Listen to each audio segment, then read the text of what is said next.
3 years of roads, rivers, sword paths, and distant horizons have finally brought Chen Ping'an back to Mountain Cliff Academy.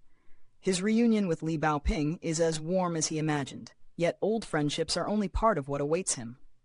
Mao Xiaodong has prepared the means to refine his second bonded item, while Lin Shouyi, Yu Lu, Xie Xie, and the scholarly lineage of the scholarly sage each carry stories that have changed during his absence. Tonight, beneath the quiet roofs of the academy, Chen Ping'an begins discovering just how much can change in 3 years, and how much can remain exactly the same. Someone has been arguing beside the tea stove about whether Li Huai's Invincible Fist Technique counts as martial arts, so I knew our wandering daoists couldn't be far away. Come in before the tea goes cold. The pavilion has plenty of room, and anyone returning from the jianghu deserves a cup before the storytelling begins.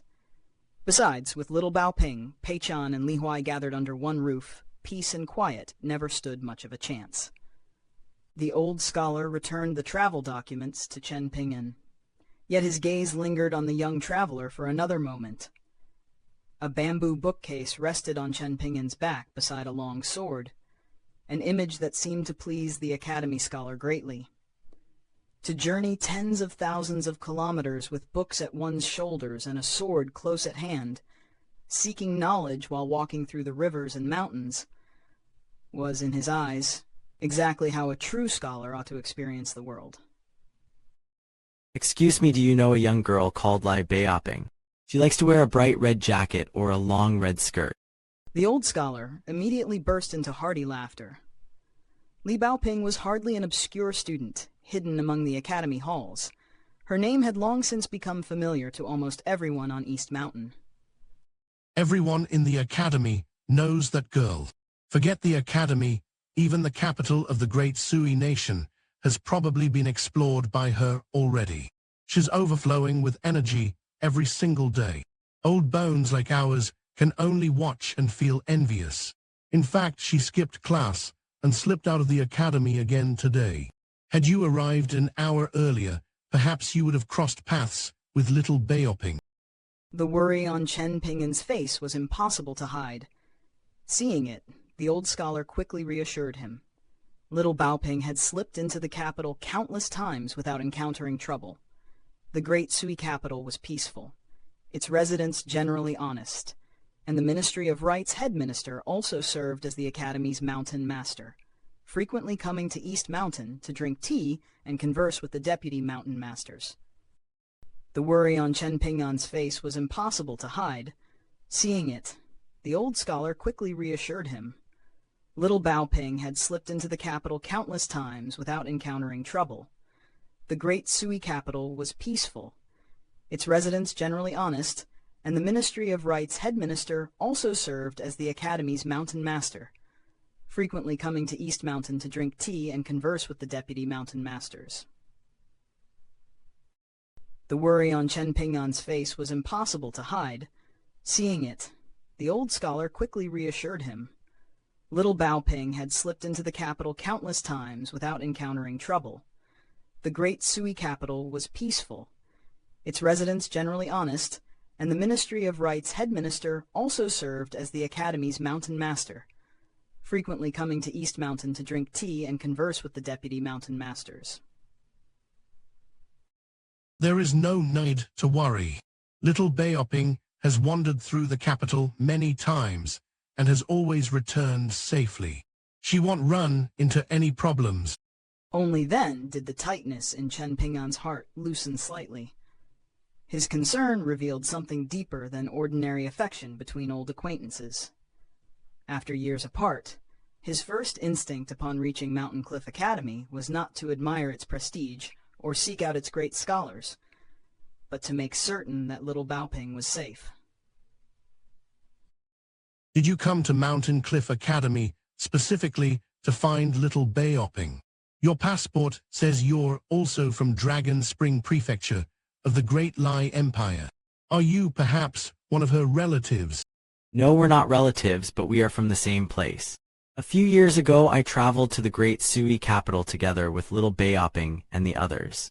At the time, however, I didn't climb the mountain and enter the academy with them. The answer puzzled the old scholar. When the children from Dragon Spring Prefecture first arrived, the great Sui imperial court had treated the occasion with extraordinary importance. Elite cavalry had ridden to the border to receive them. The emperor himself later visited the academy, and a magnificent welcoming ceremony had been held. Treasures were even bestowed upon each child. With such grandeur surrounding their arrival, the old scholar felt that he should have caught at least a glimpse of Chen Ping'an back then. Would you like to wait here until Li Baoping returns? Chen Ping'an nodded without hesitation. Of everyone waiting somewhere within Mountain Cliff Academy, Little Baoping was naturally the person he most wanted to see first. He would certainly visit Li Huai, Lin Shouyi, Yu Lu, and Xie Xie as well, especially Li Huai, the youngest among them. Yet none occupied quite the same place in his heart as the little figure who wore a bright red jacket through autumn, winter, and spring, then changed into a long red skirt when summer arrived. Chen Ping'an had never denied his favoritism. During their long journey toward the great Sui nation, Little Baoping had been the closest to him.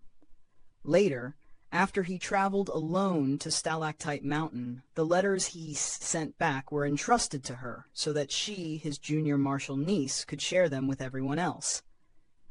Even after having his portrait painted on Osmanthus Island, the painting itself went only to Little Baoping. Li Huai and the others received nothing. Lin Shouyi, Yu Lu, and Xie Xie were perceptive enough to understand this unequal treatment, yet none were likely to resent it. Lin Shouyi walked the path of cultivation as a prodigy, while Yu Lu and Xie Xie had once carried identities of considerable importance within the fallen Lu Empire. Their worlds had always been larger and more complicated. As for Li Huai, the boy whose courage was often greatest when standing safely at home, he probably still believed that both Chen Ping'an and Aliang liked him best. He had believed it before, and there was every chance he still believed it now. You should bring your companions inside first and put down your belongings. Chen Ping'an considered the suggestion and glanced toward Pei Qian and the others.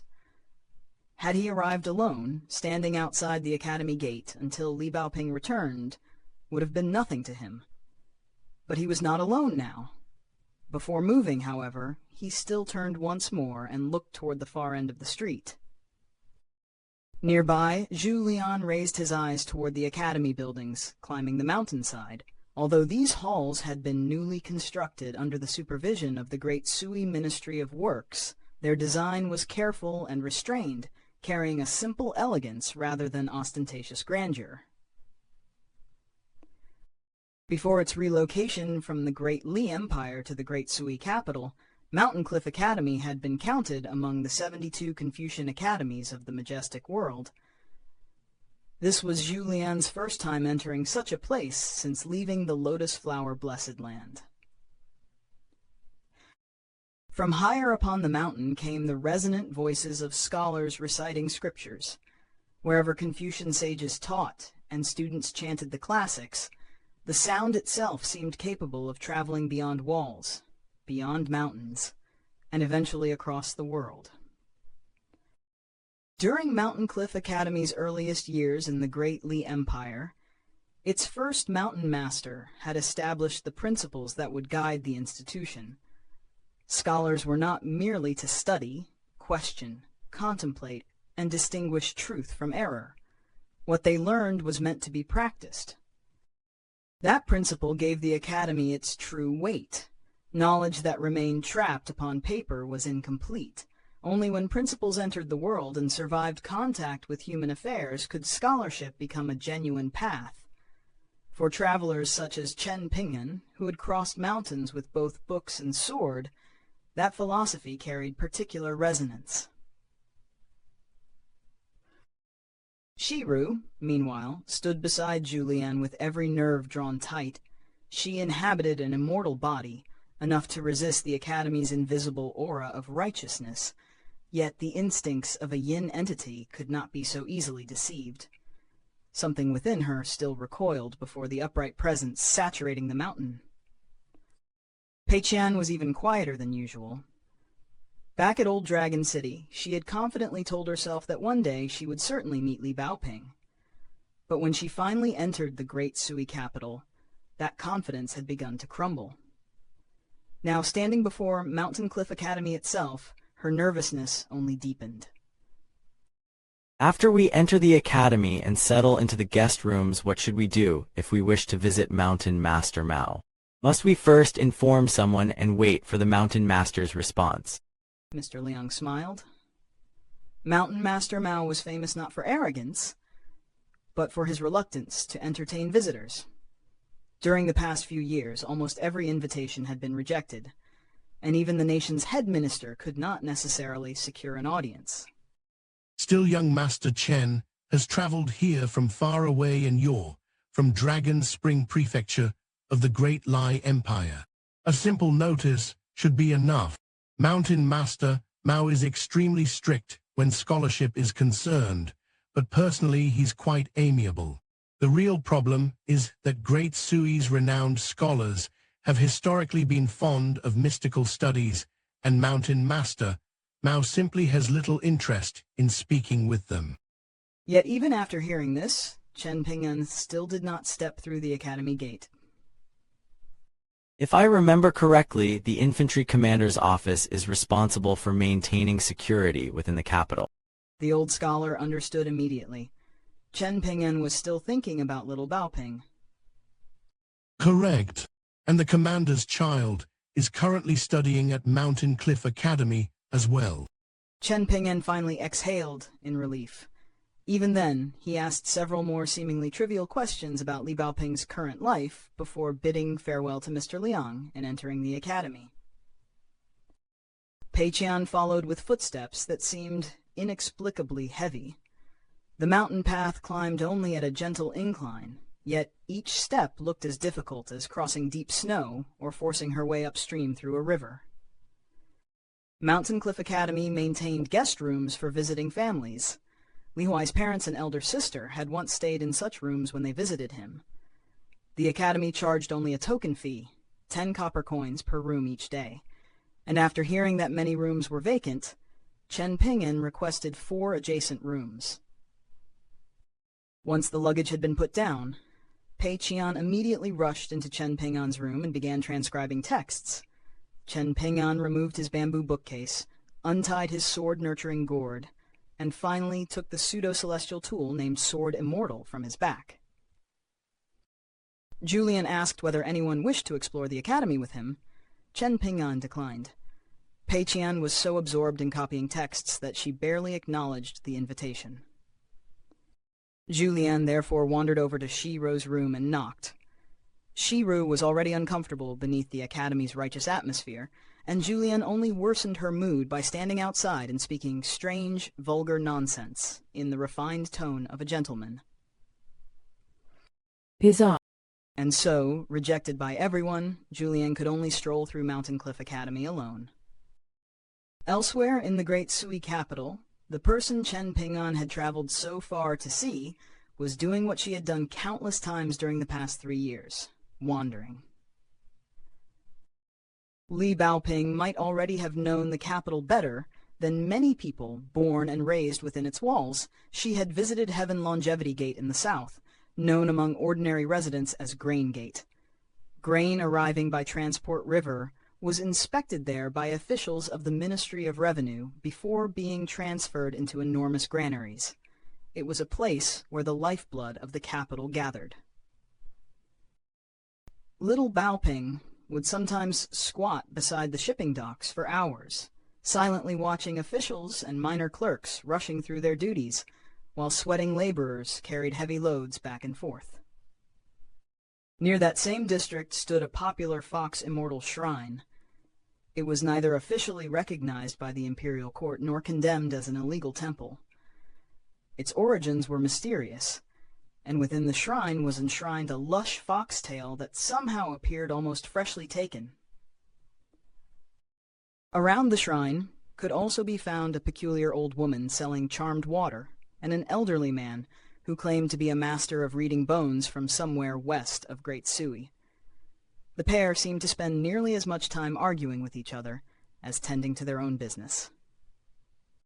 Li Baoping had attended the crowded temple fair of Lasting Fortune Temple as well, where one strange object particularly caught her attention: a pipe snake fashioned from bull horns. Wealthy visitors filled the fair, accompanied by servants whose arrogance sometimes exceeded that of the young masters they followed, all wrapped in leather jackets and mink coats. She had even explored the outer perimeter of the imperial palace. After spending many afternoons quietly observing, she discovered that the palace was not entered exclusively by nobles and officials. Carriage bearers, embroiderers, and other workers could enter as long as they possessed the proper waist pendant. Within the palace stood Wenhua Hall, where scholars compiled the histories of previous dynasties. Calligraphers, papermakers, and other craftsmen had also been recruited for its work, and were therefore permitted entry. Following the palace walls northward brought one to Long Earth Gate, a place Li Baoping visited even more often because of its lively streets. Once she witnessed soldiers storm a silver shop and seize several thieves amid a tremendous commotion. Only after questioning a nearby shopkeeper, she knew did Li Baoping discover the truth. The silver shop had secretly served as a marketplace for stolen goods, including imperial wares, perfumes taken from the palace, and astonishingly, even tiles meant for palace repairs. Materials left over from palace construction were equally coveted. Items officially reported as damaged or lost could become enormous sources of profit for illicit merchants, particularly if gold or jade was involved. Such valuables could be smuggled beyond the palace walls and quietly turned into silver. Little Baoping had been genuinely baffled. How could anyone dare steal from the imperial palace beneath the emperor's very nose? That's perfectly normal. People will enter businesses that might cost them their heads, but no one willingly enters a business guaranteed to lose money. To Li Baoping, these excursions were more than childish wandering. Without realizing it, she was studying a living capital: the flow of grain, the habits of officials, the secrets of commerce, the gaps between imperial law and human greed. Books taught principles, but the streets revealed how those principles bent beneath desire and circumstance. She had also crossed Embroidered Garment Bridge near Long Earth Gate. A great lake stretched nearby, but its shores were almost entirely enclosed by courtyard walls belonging to nobles, ministers, and high officials. The infantry commander's office stood near this lake in a place called Mink Hat Alley. Li Baoping had passed it several times while eating desserts, partly because a classmate she disliked constantly boasted that his father was the highest-ranking official there. According to the boy, his father's authority was so great that no one would stop him, even if he climbed onto the stone lions outside the office and relieved himself on them. In the southern capital, Little Baoping had visited Eunuch Alley as well. Many elderly eunuchs and former court ladies lived there after leaving imperial service. Numerous Buddhist and Taoist temples stood throughout the district, most of them modest in size, and the retired palace attendants formed their most devout and generous worshippers. She often saw hunchbacked elders approaching the temples, some supported by servants, others walking alone with canes, all carrying incense and memories from lives once spent behind palace walls. Through repeated visits, Li Baoping learned that the most experienced former court ladies were called inner court grandmas. They had personally served the emperor and empress. A select few even helped the emperor arrange his hair each morning, an honor so considerable that some were later granted the title of madam. To the east sprawled the capital's largest marketplace. Shops and stalls seemed endless, while streams of pedestrians and carriages carried money through its streets like water through countless branching channels. Of all those shops, Li Baoping loved the bookshops most. Some bold merchants secretly sold books that the great Sui court had forbidden from being exported. Envoys from vassal states would send servants to purchase such works in secret, gambling that they would not encounter patrols. Those unlucky enough to be discovered could find themselves thrown into prison. And so the past 3 years had passed. Through spring rain, summer heat, autumn wind, and winter snow, there was almost always a little streak of bright red somewhere within the vast Great Sui capital. Sometimes Li Baoping helped elderly worshippers make their slow way toward a temple. Sometimes she helped crying children recover paper kites trapped high among tree branches. When ox carts laden with firewood became stuck in snowy roads, she stood beside poorly dressed old drivers and pushed with them. She watched elders play Go at street corners. She stood on tiptoe inside antique shops and asked the prices of ornaments and curios meant for a scholar's study. She sat beneath bridges listening to storytellers recount distant legends, brushed shoulders with countless peddlers in narrow alleys, and even dragged fighting children apart so she could help them settle their quarrels. She listened to pigeons beating their wings over tiled rooftops and watched paper kites drift against the open sky. She discovered what she believed to be the finest wantons beneath heaven, waited out sudden rain beneath unfamiliar eaves, hid beneath trees when summer sunlight scorched the streets, and breathed warm air into her hands while walking through winter wind and snow. The capital had become another kind of academy for Li Baoping. Mountain Cliff Academy gave her books and principles. The streets gave her people. Between the two, the spirited girl from Dragon Spring Prefecture was quietly gathering a view of the world far broader than any classroom wall could contain. Today, she had once again run off to browse the bookshops. On the way there, she ate lunch at a small restaurant whose food was inexpensive but delicious. On the way back, she stopped at a noodle shop hidden inside an alley. The elderly shopkeeper and his wife knew Little Baoping well. They frequently tried to give her discounts, and sometimes even offered to let her eat for free. Yet every time, she declined, saying perhaps she would accept their kindness next time. But next time came, and then another next time, and Li Baoping continued paying every copper coin she owed. Eventually, the old couple understood. The young girl was simply too considerate to let their modest business lose money on her behalf. The realization only made them fonder of her. A few copper coins mattered to people running a small noodle shop, but somehow, when it came to Little Baoping, losing those coins would have made them happier rather than angry. By the time evening descended upon the capital, a familiar figure in red was already sprinting through streets and alleys toward Mountain Cliff Academy. People often said that time passed quickly, yet on this particular evening, Li Baoping felt that saying made no sense whatsoever. Why did every moment seem so unbearably slow? Why did impatience keep rising inside her without any obvious reason? Wearing her long red skirt, she raced onto the street outside the academy, as though the road ahead were the only thing left in the world.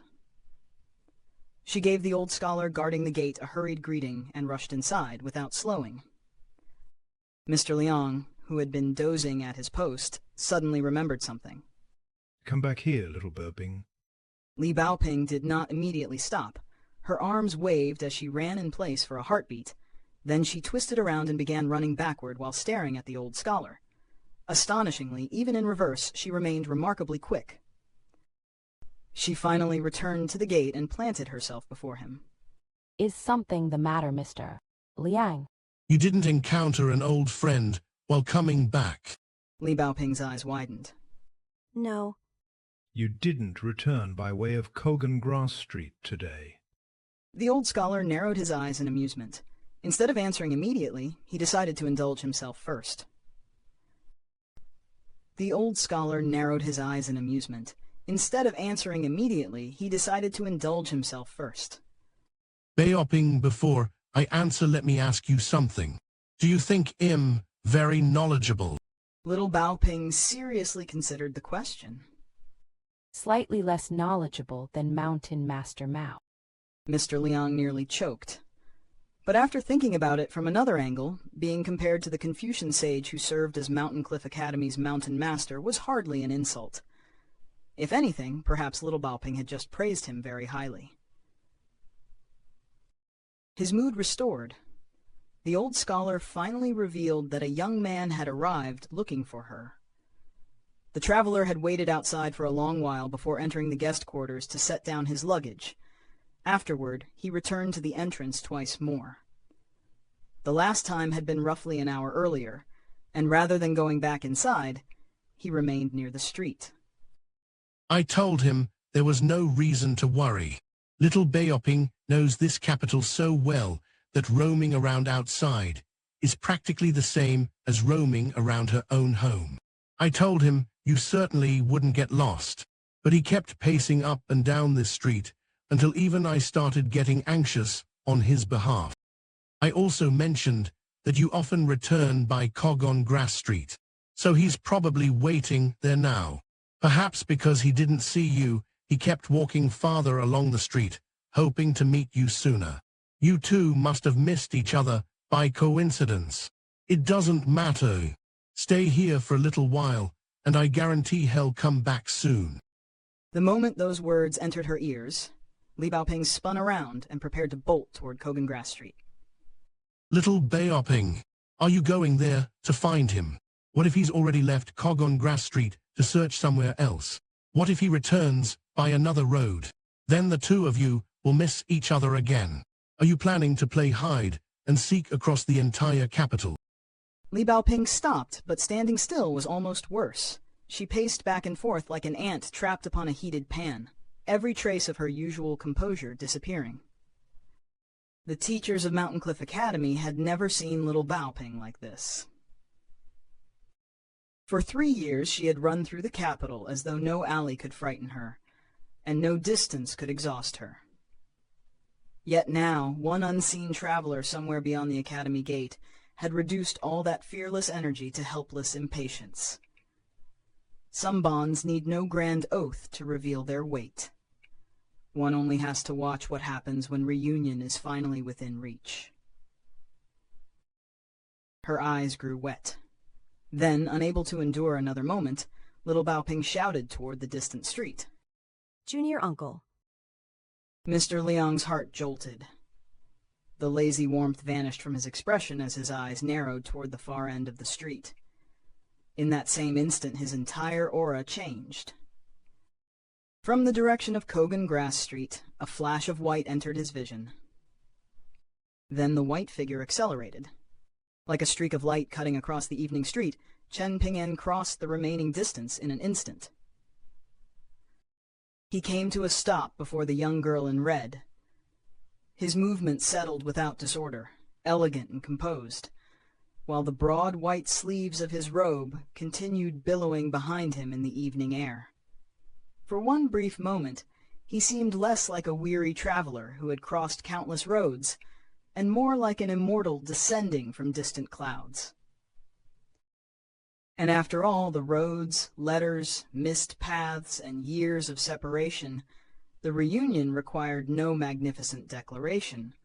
Chen Ping'an merely looked at the child who had been waiting for him without even knowing she was waiting, and smiled. Sometimes the simplest words carry the weight of 10,000 mountains.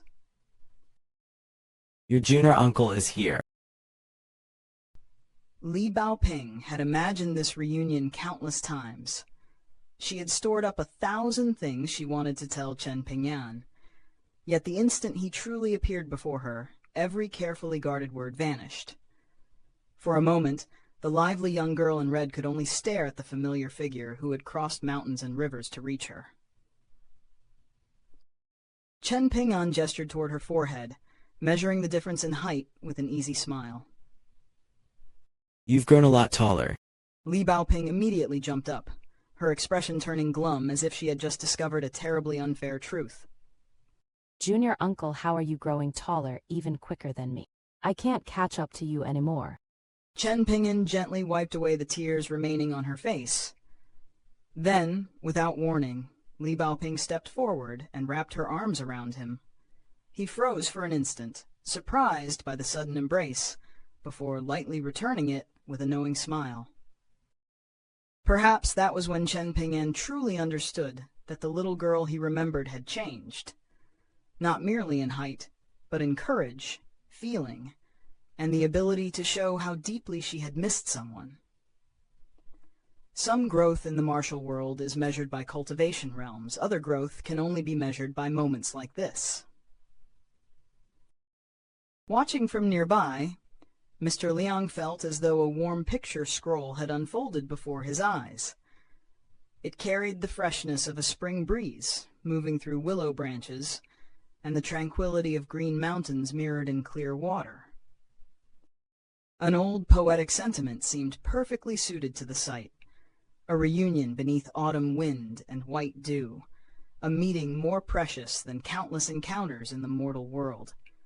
Even the old scholar could not help feeling happy for them. After bidding farewell to Mr. Liang, Chen Ping'an followed Li Baoping into Mountain Cliff Academy.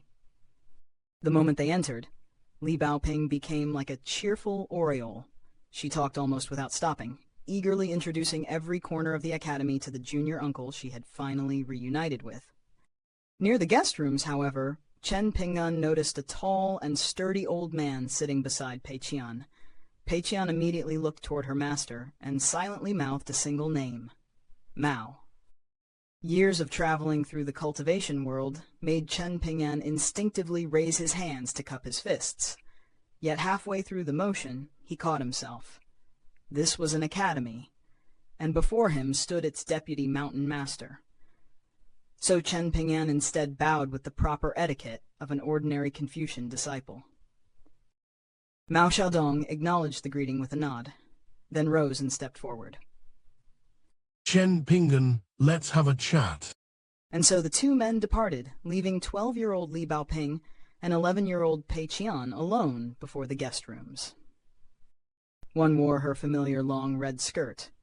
The other was still the tanned young traveler who had followed Chen Ping'an across a vast distance.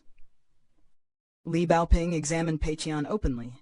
Pei Qian, meanwhile, suddenly seemed unsure where to put either her hands or her feet. She lowered her head and refused to meet the older girl's gaze. Li Baoping even walked a full circle around her before returning to the front.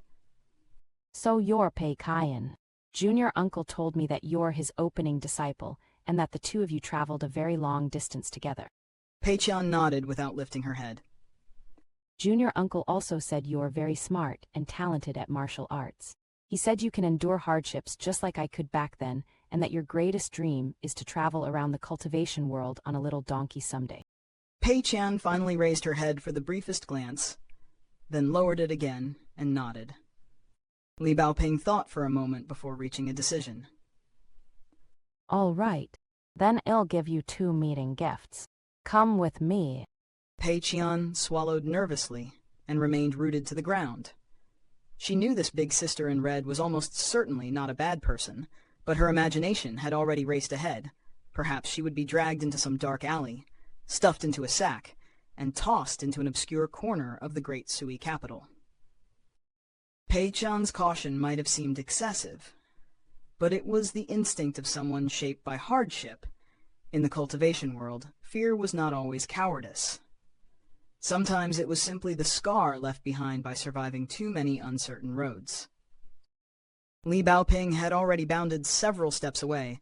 When she turned and saw Pei Qian still standing there like a wooden puppet, understanding dawned on her face.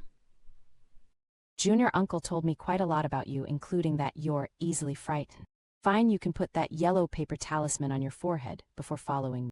Pei Qian immediately pulled out a Treasure Pagoda demon-suppressing talisman and slapped it onto her forehead. Only after arming herself with this rather unusual measure of courage did she begin slowly shuffling after Li Baoping. Li Baoping normally moved extremely quickly, yet to accommodate Pei Qian's snail-like pace, she shortened her steps until she looked almost comical, arms swinging with exaggerated force. Then she turned around and ran backward beside her new companion. Pei Qian, your junior uncle's opening disciple. Even if this place is unfamiliar, and even if you're scared of unfamiliar people, you still need to pretend you're brave and completely unworried. Anyway, with me around, nobody will dare bully you. You can rest assured. Pei Qian squeezed out a smile. Then, almost immediately, she produced a Yang Energy Illumination talisman and handed it over. Her convictions had always been wonderfully flexible when survival was concerned. All those earlier thoughts about challenging Li Baoping had disappeared without leaving even a shadow. Winning over this formidable big sister came first. But the moment the talisman left her hand, Pei Qian regretted it. What if Li Baoping looked down on her for trying to curry favor? Instead, Li Baoping accepted the talisman without hesitation, dampened its edges, slapped it loudly onto her own forehead, and burst into hearty laughter. Pei Qian stared for a moment, then she laughed too. And just like that, the distance between two children from very different roads became smaller. Li Baoping did not lecture Pei Qian about trust. She simply accepted the offered talisman with complete sincerity. Sometimes a heart is opened not by profound principles, but by one uncomplicated gesture. Pei Qian possessed an unusual ability to perceive the fluctuations hidden inside people's hearts. In the past, she had even seen through the concealment technique of the old ancestor from Peace and Tranquility Mountain. To her strange perception, some hearts resembled dense balls of black ink. Others were soft and unstable, lacking anything firm enough to hold their shape. Shiro's heart, for instance, resembled a world battered by wind and rain. Hidden within that violent weather was a tiny golden seed only beginning to sprout, carrying the faintest trace of green. Julian's was more frightening still. Bloody winds, driving rain, thunder, and lightning all mingled together. Yet somewhere within that chaos, Pei Qian could vaguely perceive a magnificent pagoda radiating extraordinary splendor. Li Baoping was entirely different. Her heart seemed as clear as limpid water. That clarity was precisely why Pei Qian felt ashamed. Tricks, fear, and opportunism were easy to justify when facing complicated people. Before someone whose intentions were transparent, however, every little scheme suddenly became painfully visible to oneself. Seeing that Pei Qian still could not walk quickly, Li Baoping abandoned her original plan to sprint back to the dormitories. Instead, she simply slowed herself down and matched Pei Qian's pace. I heard Junior Uncle say that you met Qi Dongshan. Did he bully you? Pei Qian did not dare tell the truth. Everything went okay. Li Baoping raised a hand as though gripping an invisible weapon, breathed across it, and spoke with complete confidence. That fellow hasn't been punished enough. Don't worry. When he comes back to the academy, I'll give him a proper beating for you. Pei Qian turned her head and secretly stared at Li Baoping. Admiration surged through her. Apart from her master, who in their entire group was not wary of Qi Dongshan, Old Man Wei feared him, Little Bai feared him. The 4 martial artists from the Lotus Flower Blessed Land feared him. Shiro feared him. Even the Earth Bull was no exception. Pei Qian herself was terrified of him.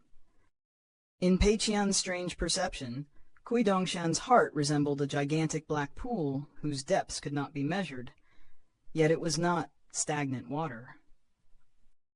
Deep below its surface drifted the shadow of a flood dragon, much like the creatures she had encountered in books and painted scrolls. Whenever that shadow approached the surface, ripples spread across the dark water and sent chills through her entire body.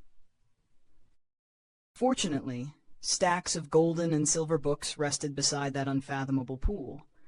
Their presence made the vision somewhat less terrifying. Without them, Pei Qian doubted she would ever have dared interact with Qi Dongshan at all. And perhaps that makes Li Baoping's promise even more amusing. To Pei Qian, saying she would beat Qi Dongshan was not childish boasting. It was practically a declaration that this red-clothed big sister feared neither dragons nor demons. No wonder Pei Qian's respect rose so quickly. Elsewhere in the academy, the atmosphere was far more solemn. The tall and sturdy old man walking ahead of Chen Ping'an had a teacher's ruler hanging from his waist. He was Mao Xiaodong, one of the true pillars supporting Mountain Cliff Academy. He led Chen Ping'an directly toward his study, barely exchanging any small talk along the way. But after both men sat down, the sternness on Mao Xiaodong's face vanished. A broad smile appeared instead. Then, to Chen Ping'an's astonishment, The deputy mountain master rose and bowed respectfully to him. Chen Ping'an instantly stood and moved aside. Whatever this bow represented, he did not believe he deserved to receive it. If you hadn't acted as a Dao guardian back then, the scholarly lineage of Mountain Cliff Academy would have suffered a tremendous blow. Chen Ping'an found himself at a loss for words. There were too many people outside, so it wasn't appropriate to discuss sensitive matters. There, junior brother, I've been waiting for you for a very long time. Chen Ping'an gave a helpless smile and opened his mouth to object. No need to say anything. It's enough that we both understand. With little choice remaining, Chen Ping'an sat back down. Mao Xiaodong looked him over from head to toe, faint amusement in his eyes, then extended a hand. Junior brother, let me see those travel documents of yours.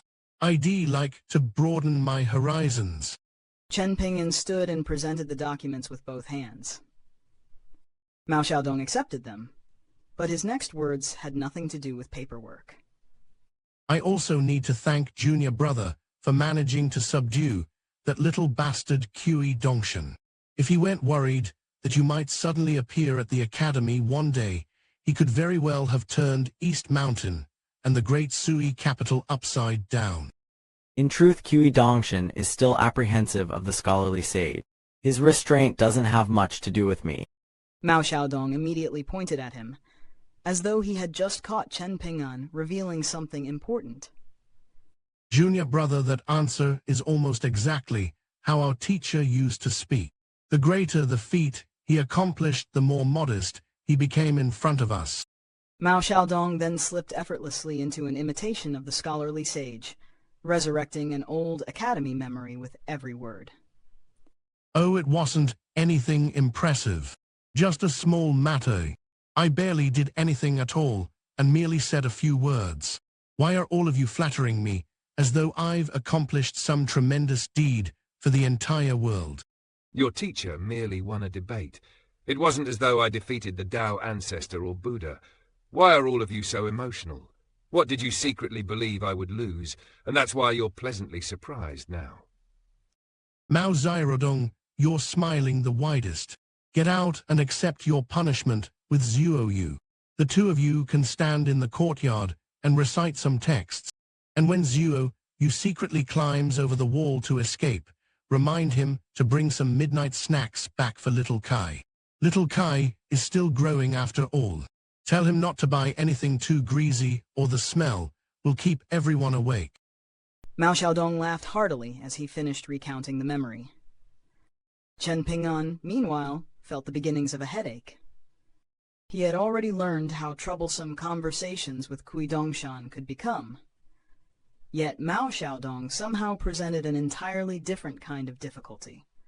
Warmth wrapped around seniority, jokes concealing tests, and every casual sentence carrying the weight of the scholarly sage's old lineage. Wanting to move toward safer ground, Chen Ping'an brought up the students he cared about. Mr. Liang said Lin Shouyi is doing extremely well, and there's no need to worry about him. But Li Huai has been performing rather badly in his studies. Is he exhausted from studying too much? A faint smile appeared on Mao Xiaodong's face. With Li Huai's astonishing optimism, even if the sky collapsed, he'd probably remain on the ground, playing with his painted wooden puppet and clay figurines. He might even celebrate because classes were cancelled and he wouldn't have to listen to the teacher's ramble. You truly don't need to worry about him.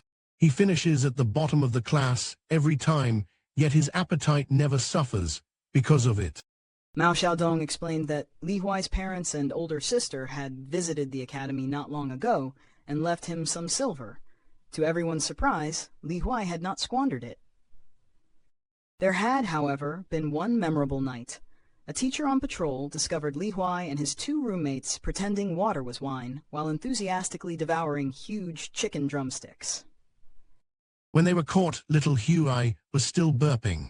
The three of them had to stand as punishment and take strikes from a ruler across their palms. The teacher asked whether the drumstick tasted better or the ruler tasted better. Can you guess what Li Huai answered? Chen Ping'an suppressed his smile. If taking the ruler means he gets to eat drumsticks, then the ruler probably tastes quite good too. Though I imagine he was fed rulers until he was full after saying that. Mao Xiaodong raised his thumb approvingly. As expected of the junior brother who accompanied them all the way here from the great Li Empire. You really do understand Li Huai best. Then his tone became more thoughtful. Li Huai may be slow when encountering new knowledge, but that doesn't mean he's stupid. Many children his age only memorize the words in books. Li Huai is different. Once he truly understands something, he can turn that knowledge into his own. That's why the teachers actually think highly of him. Even though his results remain at the bottom of the class, they rarely criticize him too severely for the ranking itself. This distinction mattered. Memorization could produce impressive results quickly, but Mao Xiaodong valued knowledge that became part of a person's foundation. In cultivation terms, Li Huai's progress might look slow, yet what he truly refined would settle firmly rather than float on the surface. Even so, we should still encourage Li Huai to study diligently and keep him from becoming lazy. Approval appeared in Mao Xiaodong's eyes. That's true. At the time, Li had only just rampaged through the imperial palace and frightened everyone badly. The teachers already liked Li Huai, but they were also worried that Li might be excessively protective of his son. For a while, they hardly dared scold the boy at all. I eventually gave those teachers a proper lecture, and things returned to normal. When Li Huai deserves a scolding, they scold him. When punishment is warranted, they punish him. That is how the relationship between teacher and student ought to be. Chen Ping'an's concerns went deeper than grades. After that commotion, did Li Huai and the others suffer any hidden detrimental effects that they themselves couldn't detect? I'm here, watching over the academy. And even in the worst case, Hui Dongshan, with that head full of wicked schemes, is also keeping an eye on things. Those people weren't able to create any lasting trouble. Besides, some things simply cannot be avoided. Experiences like these can also become part of seeking knowledge, understanding etiquette, and learning how the principles in books apply to the real world. There's no need to worry excessively. Adjust to different situations without going to extremes. But that only makes things more exhausting for Mountain Master Mao. At once, Mao Xiaodong looked displeased. Is calling me senior brother Mao really so difficult? What is it? Do you think I'm far inferior to Qi Jingchun and Zuo? You perhaps even inferior to Kui Dongshan? Is that why you refuse to call me senior brother Mao? Chen Ping'an shook his head. No, that's not the reason. Please forgive me, Mountain Master Mao. This matter concerned the legitimacy and boundaries of their scholarly lineage. It was precisely the sort of matter in which Chen Ping'an would not casually yield merely for the sake of politeness. Mao Xiaodong appeared unhappy, yet inwardly he was nodding. This had been a test hidden inside an apparently petty complaint. If Chen Ping'an could be pushed into changing his principles merely because a sage of Mountain Cliff Academy applied pressure, Mao Xiaodong might still have allowed him to say senior brother. But such a person would not deserve to be the scholarly sage's closing disciple, nor the junior brother of Qi Jingchun and Zuo Yu. A trivial exchange had revealed something far more important than etiquette. It revealed Chen Ping'an's character, and Mao Xiaodong was experienced enough to recognize its weight. His thoughts drifted toward the scholarly sage's once dazzling lineage. Among the scholarly sage's 4 direct disciples of old, the opening disciple Pei Qian had possessed extraordinary breadth of knowledge and talent. Qi Jingchun's learning had been the deepest. Zuo, who insisted on walking his own path of the Great Tao, had matured later than the others, but ultimately possessed the highest cultivation base. There had also been another disciple, one who seemed clumsy and slow on the surface, yet who had been the scholarly sage's favorite apart from Qi Jingchun. After the great conflict between the third and fourth sages concluded, the scholarly sage's once flourishing lineage gradually declined. During those bitter years, it was that seemingly clumsy disciple who remained beside the scholarly sage from beginning to end, accompanying him until the old master imprisoned himself within the forest of virtue.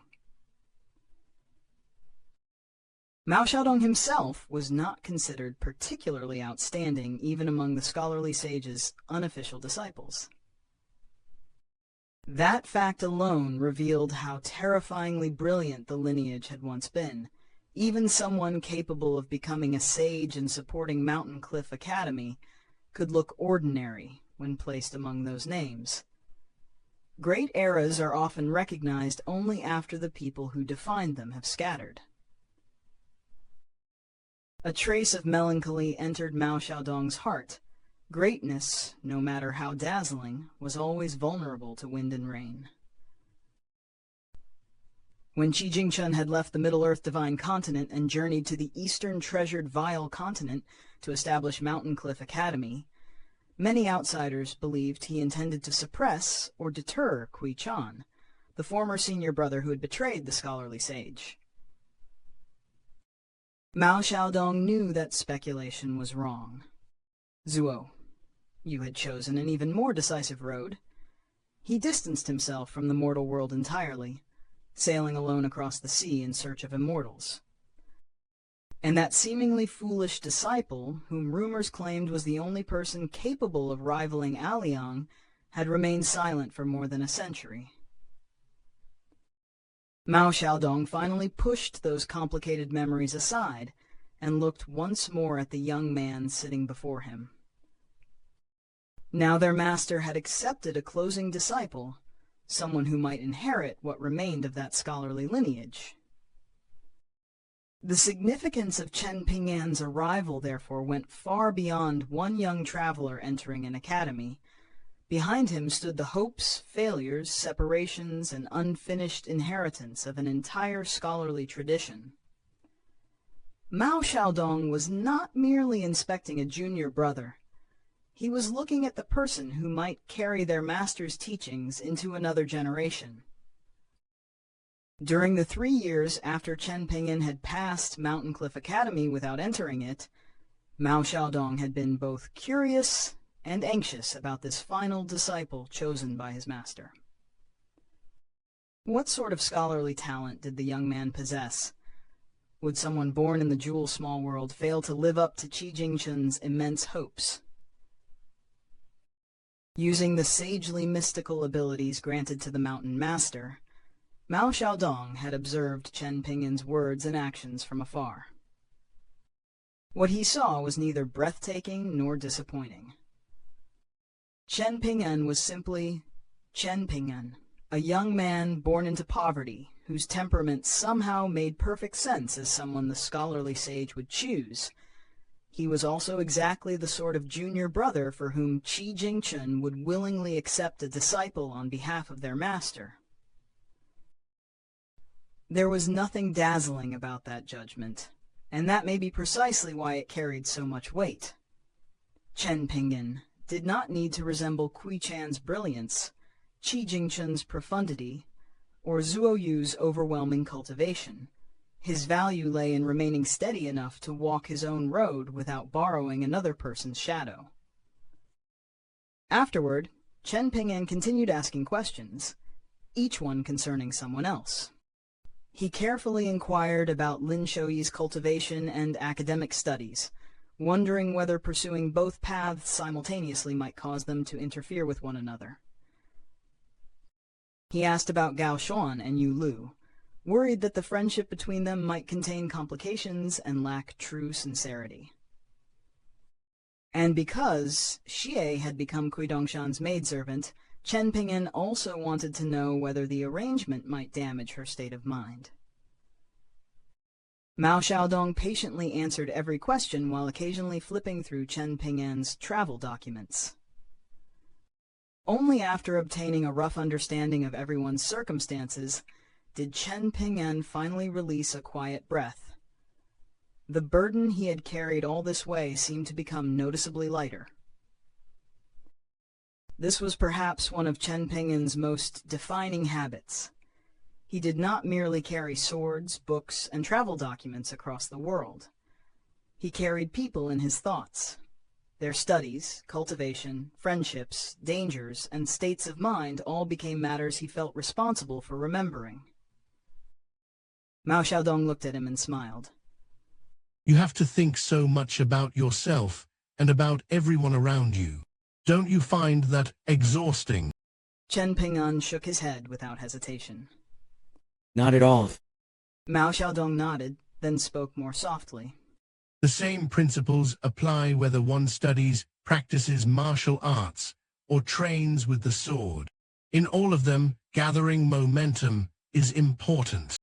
When noble people encounter the proper opportunity, they can accomplish extraordinary things. But when the opportunity has not yet arrived, they must know how to conceal themselves like dragons and snakes. That is why certain strange ideas and fantastical thoughts can eventually become dazzling works, unlike anything the world has ever seen or possessed. Mao Xiaodong's words were not limited to scholarship. Gathering momentum was equally a principle of cultivation and swordsmanship. Accumulate when the time is wrong, reveal oneself when the moment is right. A dragon hidden beneath deep water is not weaker merely because the world cannot yet see its scales. Chen Ping'an felt that the statement was extraordinarily bold. For someone of his temperament, hearing such lofty words directed toward him made him slightly uneasy. Then, without warning, Mao Xiaodong lowered his voice as though approaching the most important question of the entire conversation. Did Master ever mention me? Chen Ping'an prepared to answer, then hesitated.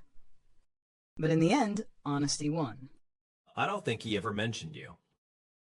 Mao Xiaodong slapped his knee. How can there be such a partial master in this world? He still refused to surrender. Think carefully again.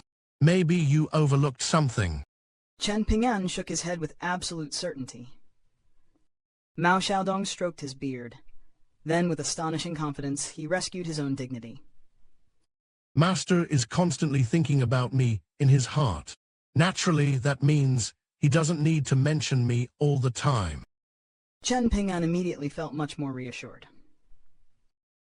At last, all doubt vanished.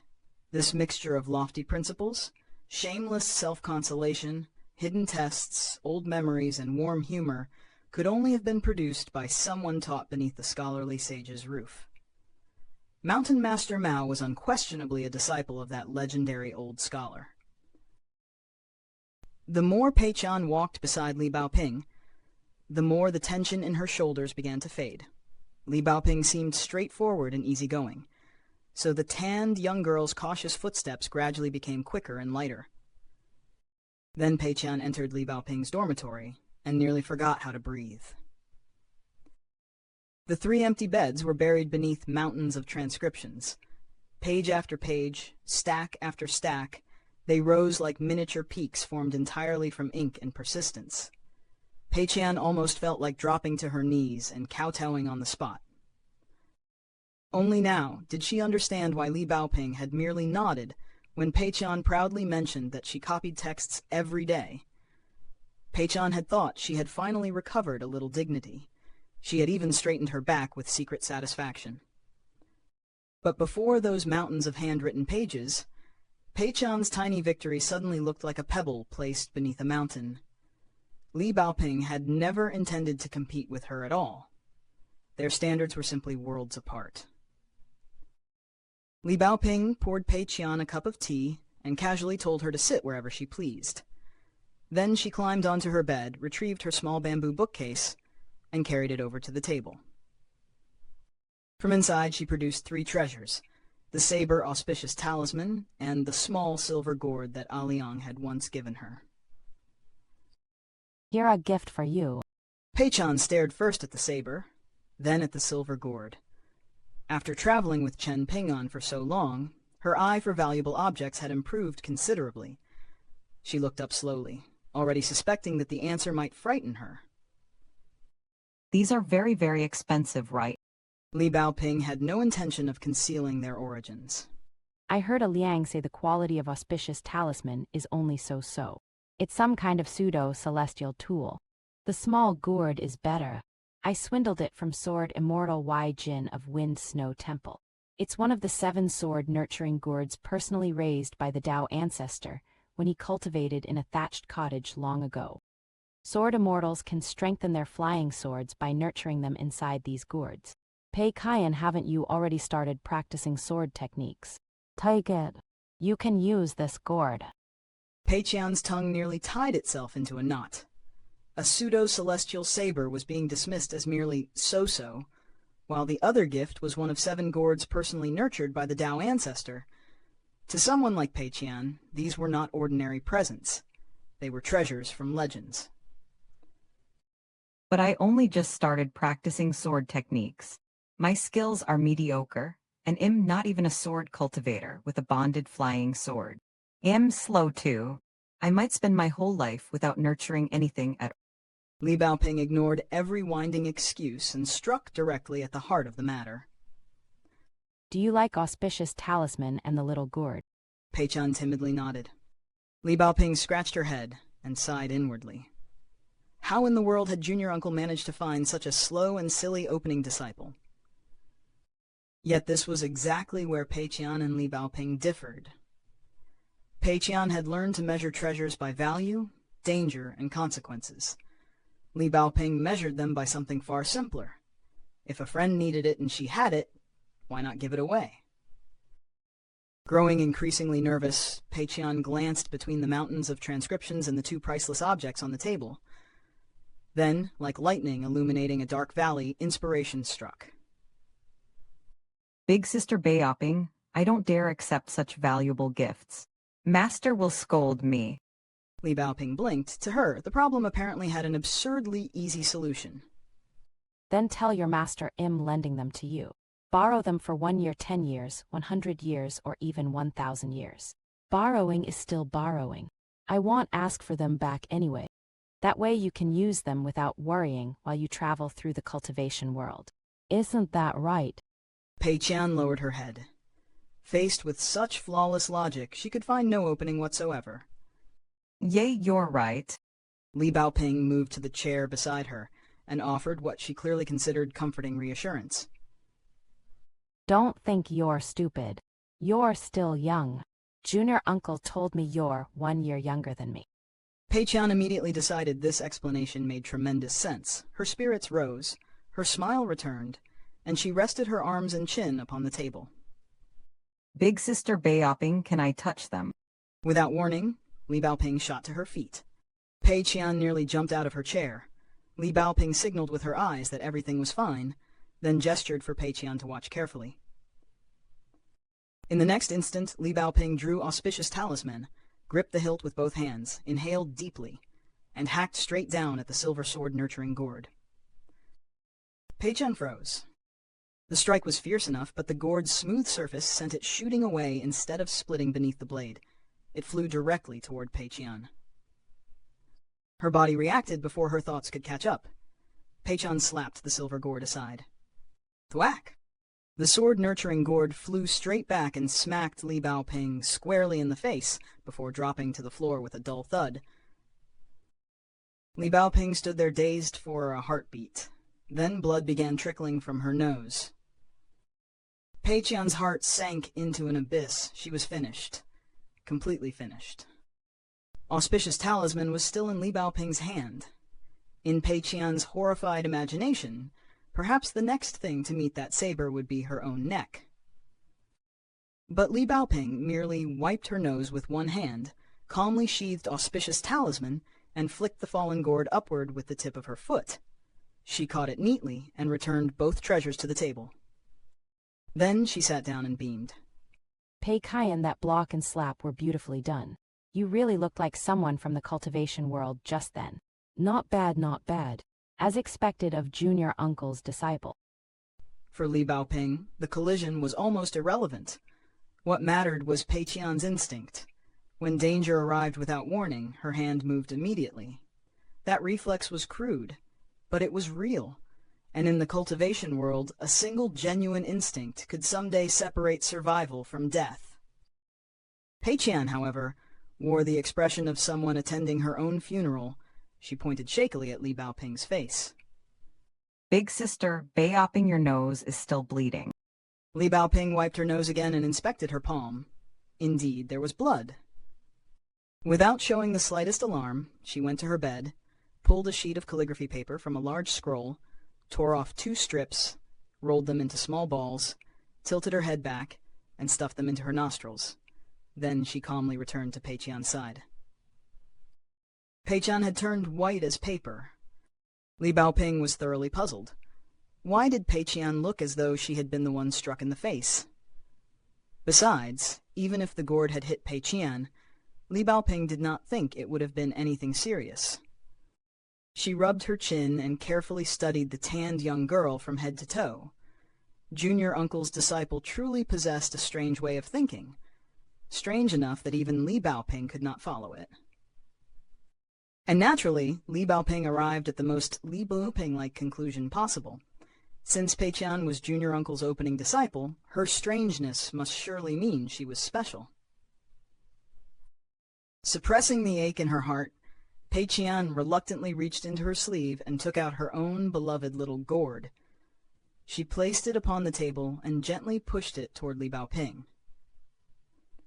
Big sister Baoping, this is for you. You can also treat it as my apology. Li Baoping immediately became a little annoyed. To her, Pei Qian's excessive politeness meant she was still treating her like an outsider. Take it back. Pei Qian obeyed instantly and tucked her precious gourd safely back into her sleeve. Elsewhere in the academy, evening descended upon the mountains. After leaving Mao Xiaodong's study, Chen Ping'an walked beneath the final fading rays of sunlight in search of Li Huai, who should theoretically have been attending class.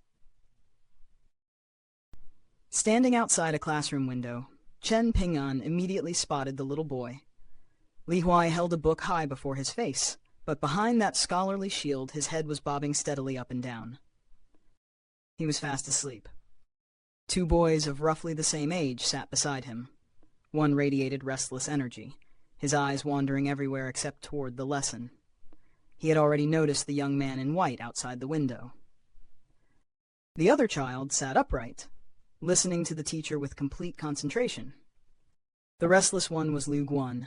Seeing that the young man outside was far too young to be a teacher, Lu Guan silently punched one fist into his opposite palm, issuing what he apparently considered a heroic challenge. The teacher's voice immediately cracked through the room like a ruler striking a desk. Liu Guan's. Lu Guan obediently stood. The shout also blasted Li Huai straight out of his beautiful dream. He dropped his book and stared around in complete bewilderment. The teacher's gaze shifted. And you too, Li Huai, transcribe exhortation to learning 5 times tonight. And you are not allowed to ask Ma Lian to help you. Exhortation to Learning, the famous Confucian work associated with Xunzi, concerned the importance, attitude, and methods of study. For a boy who had just been caught sleeping through class, 5 complete transcriptions were a punishment whose meaning could hardly have been more appropriate. When class finally ended, the stern teacher stepped outside. He had noticed Chen Ping'an long ago and gave him a brief nod. Chen Ping'an returned the courtesy with a bow. Then Li Huai emerged from the noisy classroom. The moment he saw the familiar figure waiting outside, his eyes widened until he could barely believe them. Chen Ping'an smiled faintly and waved. Chen Ping'an smiled faintly and waved. Li Huai broke into a huge grin. Then, naturally, his first response to being reunited with an old friend was violence of the most ridiculous kind. Chen Ping'an have a taste of Grandmaster Li's Invincible Fist Technique. Li Huai clumsily performed the 6-step walking meditation and charged forward with magnificent confidence. Chen Ping'an simply extended one hand, planted it on Li Huai's head, and stopped him dead in his tracks. Li Huai flailed uselessly for a long while before finally surrendering. Yet when he looked up again, the rims of his eyes had already reddened.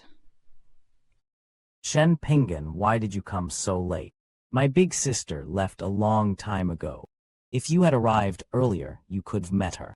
With me helping match the two of you together, you could've made eyes at each other and become a lovey-dovey couple. You could've done romantic things beneath the moon and willow branches in the academy, and by now, I'd be calling you brother-in-law. Chen Ping'an did not know whether to laugh or cry. Li Huai's mouth was as unruly as ever, but the red around his eyes told the truth. His jokes tried to hide. He had waited for this reunion far more eagerly than he would ever admit. Li Huai grabbed Chen Ping'an by the arm and turned toward his classmates with undisguised triumph. He's Chen Ping'an. The Chen Ping'an who gave me the bamboo bookcase and made me a pair of straw sandals. What did I tell you? I said he would definitely come to the academy and visit me. Well, do you believe me now? Liu Guan rolled his eyes. So this was the legendary Chen Ping'an whom Li Huai had mentioned so many times that his friend's ears had practically grown calluses. Ma Lian, in contrast, hurriedly offered Chen Ping'an a respectful bow. Li Huai laughed without restraint, then suddenly remembered something. Have you seen Li Baoping yet? Yes, I saw her at the entrance to the academy. Li Huai nodded solemnly, as though preparing to discuss some great matter of state. Then we'll go find her together in a moment. She still has to thank me for inviting you here. She wanted to beat me up on the mountain peak back then, but heck, how could a little girl possibly run faster than me? What an absolute joke. I've mastered divine techniques now. I can run like the wind and fly across roofs and walls. Chen Ping'an coughed softly. Li Huai noticed Liu Guan's suddenly delighted expression. Ma Lian was also squirming awkwardly. A dreadful realization crept over him. Very slowly, Li Huai turned around. Li Baoping stood directly behind him, accompanied by a tanned young girl. Li Huai immediately felt an odd sense of familiarity toward Pei Qian. Her appearance reminded him somewhat of Chen Ping'an when they had first met back in the small town. Li Baoping folded her arms and gave a cold chuckle. Li Huai will give you a head start of 100 paces. You can hide in a tree on a roof or even in the toilet. Your choice. Li Huai puffed himself up with what little courage remained. Li Baoping, since Chen Ping'an really did come to the academy, how about we settle our dispute and call it a draw? Li Huai considered the danger and immediately revised his negotiating position. Li Huai considered the danger and immediately revised his negotiating position. Fine. Then let's call it a close loss for me.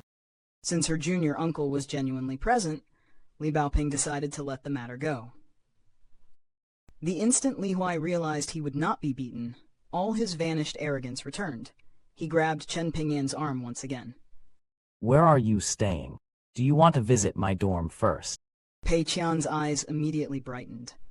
Judging by his shameless confidence and instinct for survival, this Li Huai seemed very much like a kindred spirit.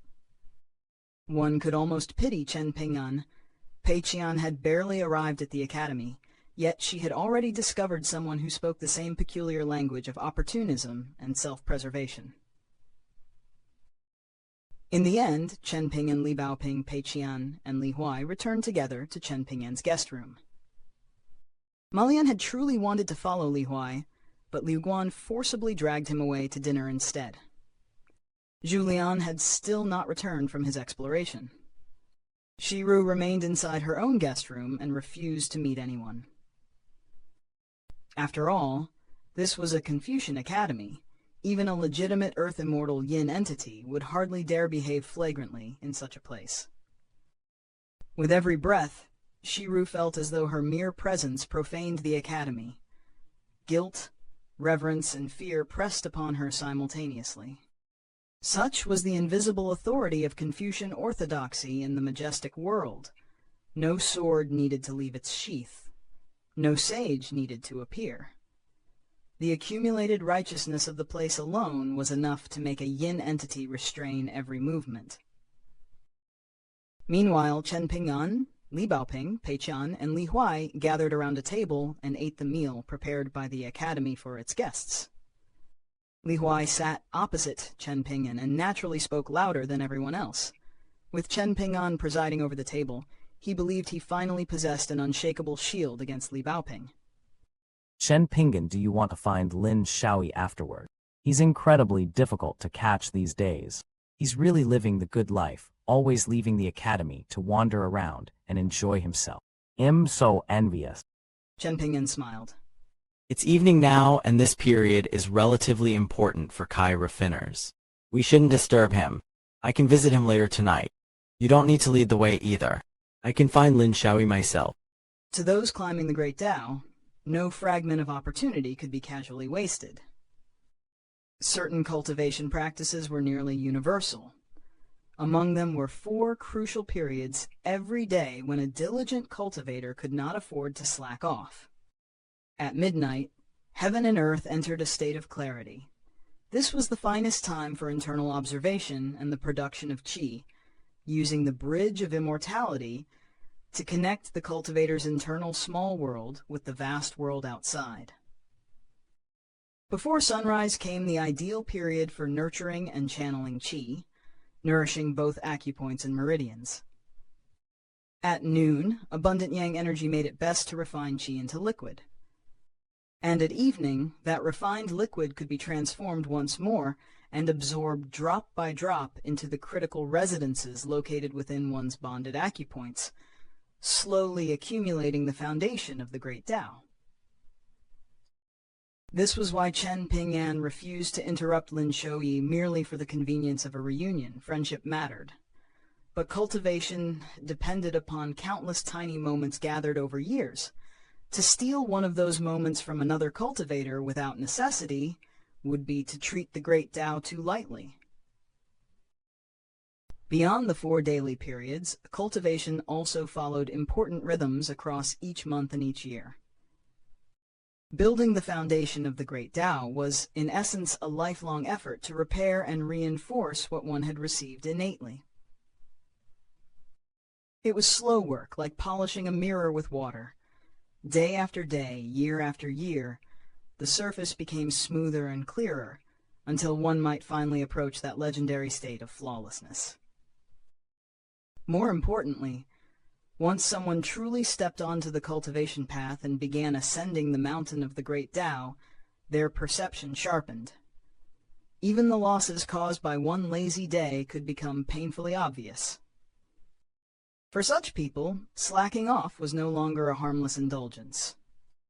Cultivation was therefore not merely about explosive breakthroughs or heaven-shaking techniques. The grandest realms were built upon disciplines so small that mortals might dismiss them entirely. One breath at the correct hour. One cycle of qi. One day without laziness. That was how mountains were climbed. Once these principles were understood, many seemingly mysterious rules of the cultivation world ceased to resemble clouds and mist. Their logic gradually became visible. Why, for instance, were mortal rulers prohibited from advancing into the middle 5 tiers? Why did powerful cultivators gradually distance themselves from ordinary mortal society? Why did they prefer blessed lands overflowing with spiritual energy, while regarding a return to the mortal world as a kind of tempering of the heart, rather than something that directly benefited their cultivation?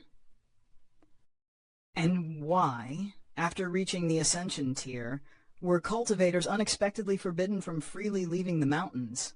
Why could they not simply wander wherever they wished, devouring the spiritual energy and fortune of other lands? Kui Dongshan had once explained the underlying danger with a smile. The higher a qi refiner climbed while pursuing immortality, the easier it became for that person to disregard ordinary rules and social restraints. If such cultivators were allowed to roam completely unchecked, the mortal world beyond the mountains would begin swaying like a chair whose joints had worked loose. As overseers of the majestic world, the Confucian sages carried the exhausting responsibility of repairing those loose joints again and again, preventing the entire chair from collapsing. This reveals the deeper reason cultivation worlds require rules stronger than mortal law. When one person can overturn rivers, consume a region's fortune, or crush armies through personal strength, individual freedom can become a catastrophe for everyone weaker. Power itself creates the need for restraint. When it came purely to house discipline, however, the Taoist priests of the heavenly world employed a far simpler method. If a mighty cultivator became excessively arrogant and dared offend the Taoist orthodoxy, an immortal from the 5 cities and 12 pagodas of White Jade capital could receive an order from a pagoda master, rush out, and simply smack the offender to death. Of course, not every condemned cultivator died obediently. Some powerful figures managed to escape with their lives. Those survivors could travel to the heaven ascending platform and beat the heavenly drum, publicly declaring their grievances and demanding justice. According to the historical records, the Tao ancestors' first disciple was the one most willing to grant such people an audience. He would listen to their grievances, mediate the dispute, and at minimum might lessen their punishment somewhat. There were even occasions when that branch master, wearing his hibiscus hat, completely exonerated the accused cultivator, and instead severely punished the immortals of White Jade capital. If Lu Chen, the Tao ancestor's youngest disciple, happened to judge the case, things became considerably less predictable. Everything depended on Branch Master Lu Chen's mood. If he was pleased, the matter might proceed smoothly, and the aggrieved cultivator could even stumble into a fated opportunity. If Lu Chen was in a foul mood, however, the person who came seeking justice might somehow leave with an even heavier punishment. White Jade Capital's 3 great disciples thus embodied strikingly different forms of authority. One listened and adjudicated, one followed an unpredictable heart, and the last represented something far more uncompromising. Because if the Tao ancestor's second disciple happened to be overseeing White Jade Capital, then there would be no opportunity to beat the heavenly drum at all. He would simply strike first and kill the offender, most likely dragging the remaining soul directly into his palm, a palm that was itself the purest thunder pool in the entire heavenly world. One suspects that under such a figure, the concept of an appeal was less a legal procedure and more a remarkably efficient path toward complete annihilation. The sky was boundless, and the earth unimaginably vast. A mortal who loved wandering might spend an entire lifetime traveling and still fail to explore every corner of a single nation. Even after becoming a cultivator, few would dare claim they could traverse an entire continent. And even those fortunate enough to ascend into the upper 5 tiers would never lightly boast that they could wander through every world beneath the heavens. That immense scale places Chen Ping'an's journey into perspective. The road before him is not merely long in distance. Every realm climbed reveals an even greater world beyond it, new laws restraining greater power, and horizons that retreat farther the closer one comes to them. In such a world, perhaps the great Tao has no true end at all. At the dinner table, Li Baoping remained as disciplined as ever. When she ate, she rarely spoke. Pei Qian, meanwhile, did not dare make trouble beneath Little Baoping's watchful eyes. Thus, the entire meal gradually became Li Huai's personal stage. The boy talked endlessly about Mountain Cliff Academy. Proudly revealing one matter after another, Li Baoping shot him several sharp glares. If Li Huai explained everything tonight, what stories would she have left to tell her junior uncle later? Yet Li Huai only bobbed his head and continued provoking her with reckless courage. He had already accepted his fate. Since punishment from Li Baoping was inevitable, he might as well enjoy himself before judgment descended. Chen Ping'an spoke little.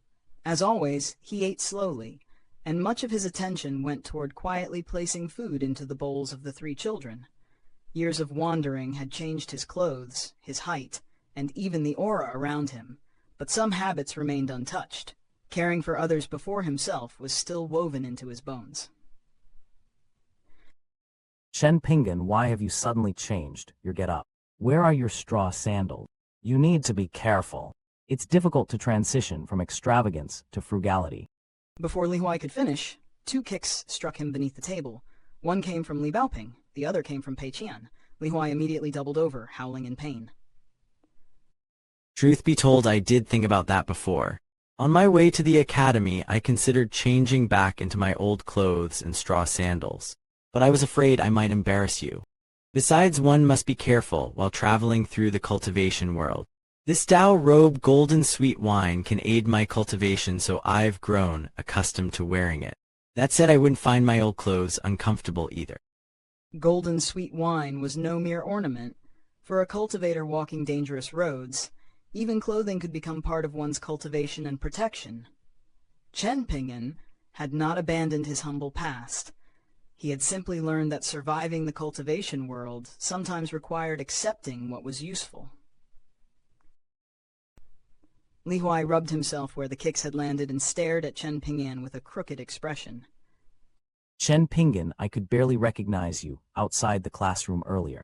You've grown so much taller, and you're nowhere near as tanned as you used to be. I'm really not accustomed to this. You, on the other hand, haven't changed much at all. You still get tired and fall asleep whenever you read, don't you? Li Huai immediately sighed as though he had endured every tribulation beneath the heavens. Chen Ping'an, you don't understand how difficult studying is for me.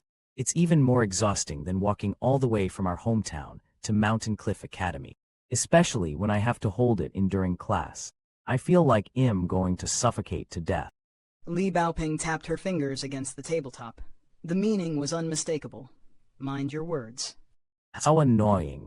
You have even more rules than the teachers. By then, the meal was almost over, and very little food remained on the table. I still need to visit Mountain Master Mao and discuss a few matters. Afterward, I'll go find Lin Shouyi, Yulu, and Xie Xie. You three can wander around on your own, but remember not to violate the Academy's night curfew. Chen Ping'an, how many years are you planning to stay at the Academy? At that question, Li Baoping unexpectedly smiled. Pei Qian, however, looked miserable, as though a terrible future had suddenly appeared before her eyes. I won't stay that long, but I'll definitely remain for more than just a few days. Li Huai nodded solemnly, as though he had comprehended some profound heavenly principle. While Li Baoping and Pei Qian began clearing the table, another idea quickly entered his head. Chen Ping'an, why don't you simply stay here and study? Then we can return to Dragon Spring Prefecture together in the future. Wouldn't that be great? What happened? Did wandering around the outside world make your ambitions so? Even if you don't care about Li Baoping anymore, there's still me, Li Huai. We're brothers who went through thick and thin together. Who knows? Maybe I'll even calls you brother-in-law one day. Back then even a Liang cried and begged me to let him become my brother-in-law, but no matter how desperately he begged, I refused. Chen Ping'an could only look at him with helpless amusement. Make sure you never say those things in front of Lin Shouyi and Dong Shuijing. Those two. One is so quiet that he doesn't understand what speaking his mind means, while the other is a blockhead who never seems to get any smarter. In my opinion, neither has much of a chance. My big sister probably wouldn't be interested in people like them anyway. My mother favors Lin Shouyi a little more, and my father favors Dong Shuijing a little more. But what's the situation in my family? My words carry the most weight. Even my big sister listens to me. So let's make a deal. Stay with me at the academy for 1 year, fine half a year. Then I'll let you become my brother-in-law. You won't even need to prepare a betrothal gift. Pissed off. Chen Ping'an's scolding carried no anger, only laughter. Li Huai slapped the table with sudden authority. Chen Ping'an, watch how you speak to your brother-in-law. Don't say I didn't warn you. A second palm struck the table. This time it belonged to Li Baoping. Li Huai instantly deflated. All that heroic arrogance vanished without a trace. When Li Baoping and Pei Qian carried bowls and utensils toward the kitchen outside the guest rooms, Li Huai seized the opportunity. He shuffled closer to Chen Ping'an, rested his arms and chin on the table, and lowered his voice like a conspirator discussing a great secret. Chen Ping'an, my big sister, really is very beautiful now. I'm not lying to you. Chen Ping'an reached over and tousled his hair. I truly don't need you to find a partner for me. There's already a girl I like. Li Huai's enthusiasm immediately faded. Yet what followed revealed that his earlier joking had hidden something far more sincere. I might not become your brother-in-law, but that doesn't mean I'm no longer your friend. Li Huai looked listless. The playful bravado drained from his face. But I'm scared. You were gone for 3 whole years this time. What about next time? Will you leave for another 3 years? 5 years? What kind of friend does that? You weren't even here when people at the academy bullied me. For once, Chen Ping'an had no answer. Because Li Huai's fear was not childish nonsense. According to the road already forming in Chen Ping'an's heart, his next absence might truly exceed 3 or even 5 years. Friendship in the cultivation world was often measured not by how warmly people reunited, but by how many mountains and years they could endure apart. Chen Ping'an intended to return first to Dragon Spring Prefecture. Afterward, he would visit Bamboo Scroll Lake, the Colorful Garment Nation, and the Water Combing Nation. Then he planned to travel north, farther north, than even the Great Li Empire at the northernmost edge of the eastern treasured Vile continent. Li Huai sniffled, then raised his head and forced his usual smile back onto his face. Forget it. We're all adults now. There's no point moping about it. We'll just take everything in our stride. Chen Ping'an patted his head. Pei Qian seems a little afraid of Bob. Spend more time with Pei Qian for the next while. Li Huai immediately recovered his spirit. That tanned girl. No problem. There's nothing embarrassing about being afraid of Li Baoping. I'm afraid of her too. Everyone who fears her is a gallant hero. To proclaim something so shameless with such magnificent confidence, perhaps only Li Huai possessed that particular martial talent. Afterward, Chen Ping'an returned to Mao Xiaodong's study. This time, the matter before them was far more serious. The refinement of Chen Ping'an's second bonded item. Mao Xiaodong had already received Kui Dongshan's secret letter. More surprisingly, the old scholar had developed a plan even more meticulous than Chen Ping'an's own. Most of the natural treasures required to refine the golden scholarly core had already been purchased. Several had yet to arrive at Mountain Cliff Academy, but Mao Xiaodong was certain that every necessary material would be gathered before autumn.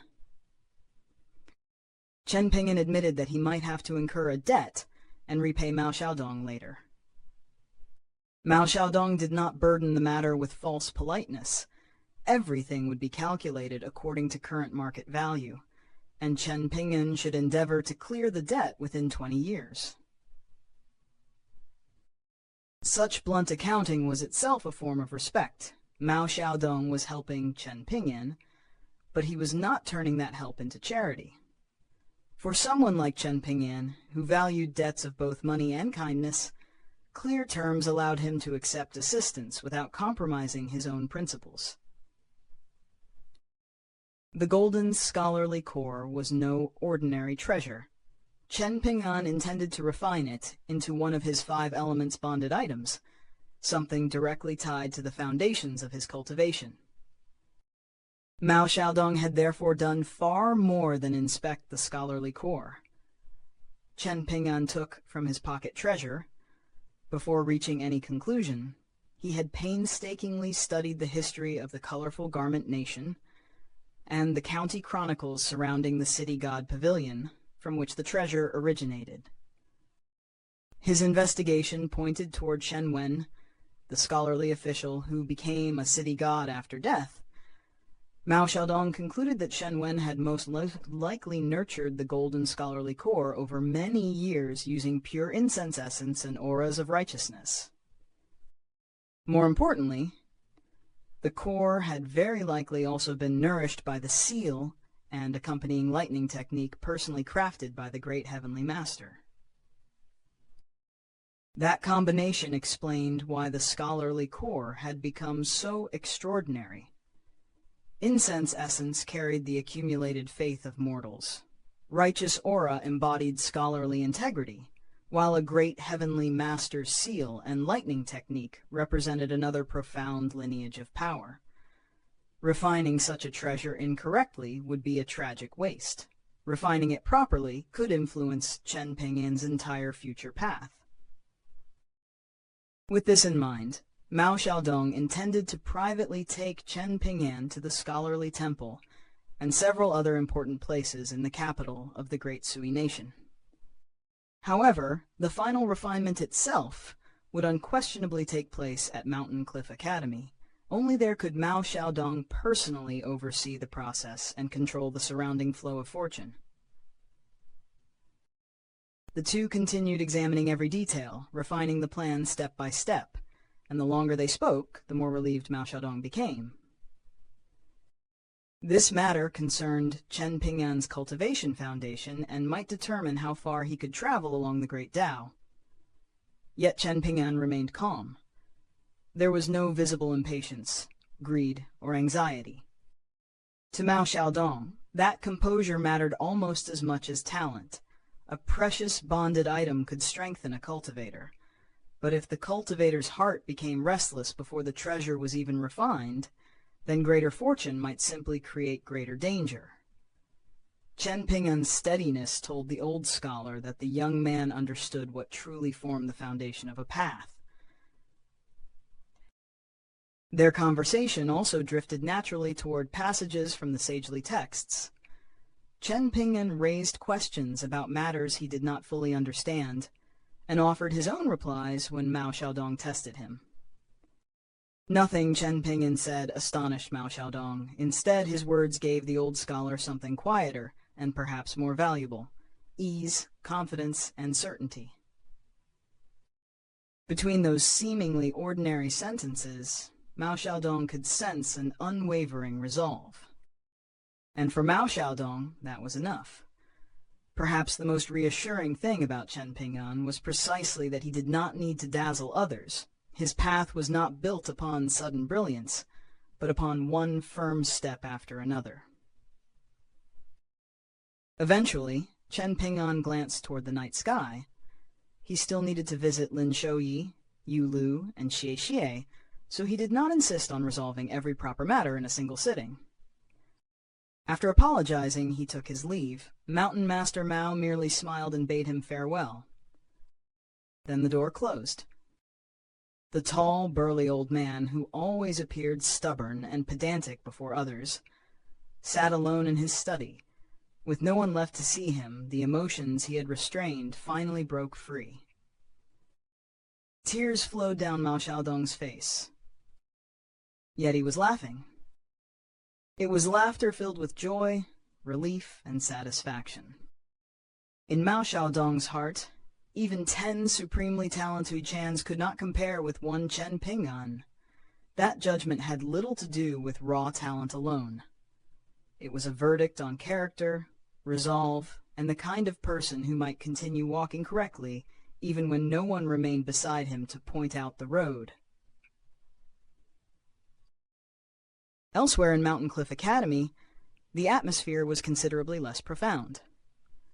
Li Baoping was no longer standing beside Pei Qian. The moment that invisible restraint disappeared, the tanned young girl immediately returned to her energetic and completely unrestrained self. She marched into Li Huai's dormitory. Li Huai froze. Liu Guan and Ma Lian stared with widened eyes, then exchanged astonished looks. Pei Qian had already seated herself before them, bamboo sword and saber hanging at her waist, while the 3 boys sat obediently in a row beneath her imposing gaze. Then gallant heroine Pei Qian began recounting her glorious adventures through the cultivation world. As you can probably see, I, Pei Qian, am a cold, blooded and ruthless member of the cultivation world. As master's disciple, I have killed and subdued countless monsters and spirits among the mountains and rivers. The truth behind these legendary achievements was somewhat less terrifying. She had once killed a gadfly with her deranged demon sword technique. She had kicked a toad off a mountain path. She had pressed a dog down by the head, and she had caught a wild hare. But after passing through Pei Qian's imagination, every unfortunate creature became a terrifying existence destined to mature into some formidable demon or river and mountain spirit. Pei Qian had apparently inherited one particular skill of the martial world without needing any formal instruction, turning 3 parts truth into 10 parts legend. Lu Guan, still somewhat skeptical, nevertheless poured tea for this fearsome heroine. While Pei Qian calmly drank, Ma Lian hurried to produce roasted seeds and desserts, as though properly entertaining a visiting grandmaster. Li Huai clutched his painted wooden puppet and wore a foolish smile. Inside his head, however, an entirely different thought thundered. A book truly could not be judged by its cover. This tanned girl could boast even more fiercely than both Li Huai and Ah Liang. At long last, Li Huai had encountered a worthy rival. Meanwhile, after leaving Mao Xiaodong's residence, Chen Ping'an discovered Li Baoping waiting at the entrance. Her small bamboo bookcase was already on her back. There was nothing strange about that sight. Long ago, when Chen Ping'an first left his homeland in the jewel-small world and truly stepped into the greater world beyond, it had been because he was escorting Li Baoping to the great Sui nation so she could study at Mountain Cliff Academy. But looking back now, perhaps another interpretation was equally true. Perhaps that young girl had also been accompanying her junior uncle through his first journey across the cultivation world. In the beginning, there had been only the 2 of them, crossing green mountains and glistening rivers, one stretch of road after another. And after all these years, those same mountains and rivers seemed unusually dear whenever they surfaced in memory. Some journeys become precious, not because the scenery was magnificent, but because of who walked beside you before either traveler understood how far the road would eventually lead. Chen Ping'an was in no hurry. He squatted down before Li Baoping and smiled. Baoping, has anyone at the academy bullied you during these past few years? Li Baoping considered the question with complete seriousness before shaking her head.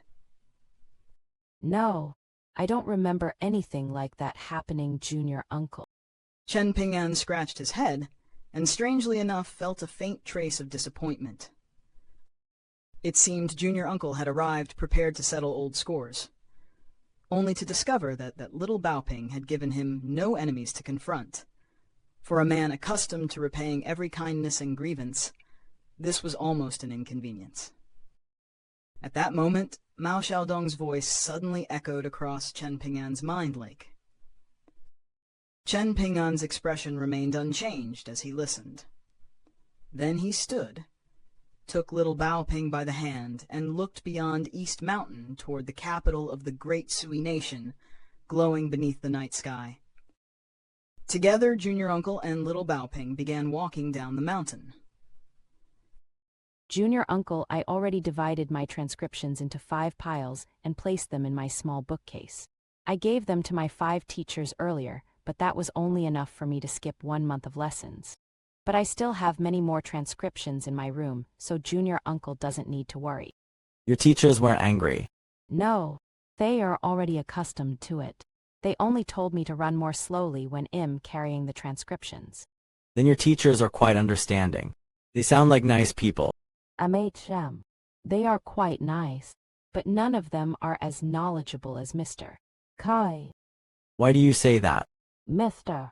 Kai is the most knowledgeable person and junior uncle is the best person. There's no need to ask why. Chen Ping'an laughed beneath the night sky. Haha, that makes sense. There was no profound scholarly argument behind Li Baoping's conclusion, no intricate reasoning, and no grand principle. Yet perhaps that simplicity was precisely why Chen Ping'an accepted it so readily. Some truths in the hearts of children do not need proof. And after years of separation, beneath the night sky of the great Sui capital, Junior Uncle and Little Baoping were once again walking the same road side by side. Night had settled over the academy when Chen Ping'an first made his way toward the courtyard belonging to Kuidongshan. Before he could enter, however, Li Baoping stopped beside him, her small bamboo bookcase still strapped firmly to her back. Junior Uncle can Pei Qian sleep at my place tonight. Of course, as long as Pei Qian agrees. Li Baoping immediately thought of something else.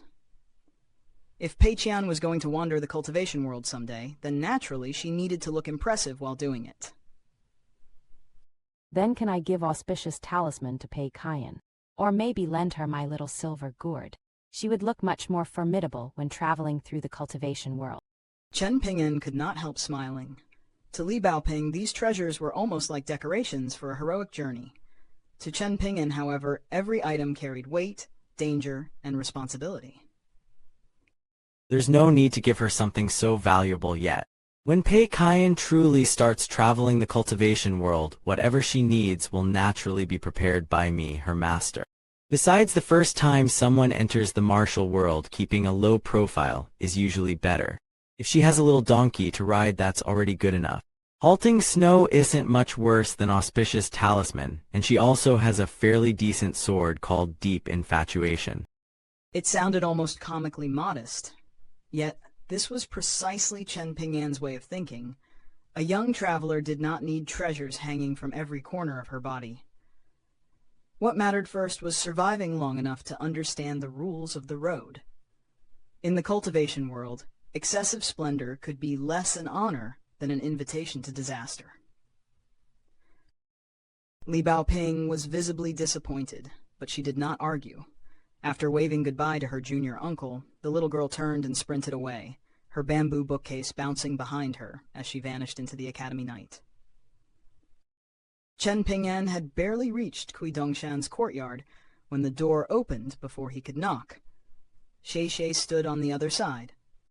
I'm not disturbing you, am I? Xie Xie shook her head and stepped aside. Whatever her feelings toward the people around her, she certainly regarded Chen Ping'an more favorably than Yulu. And more importantly, this man was technically the master of her own young master.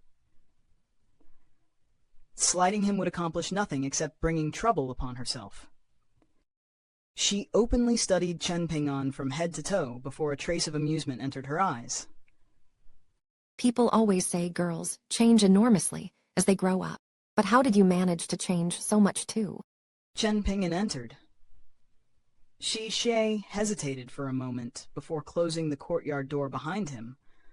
A faint thread of self-mockery passed through her heart. Her present circumstances were already miserable enough.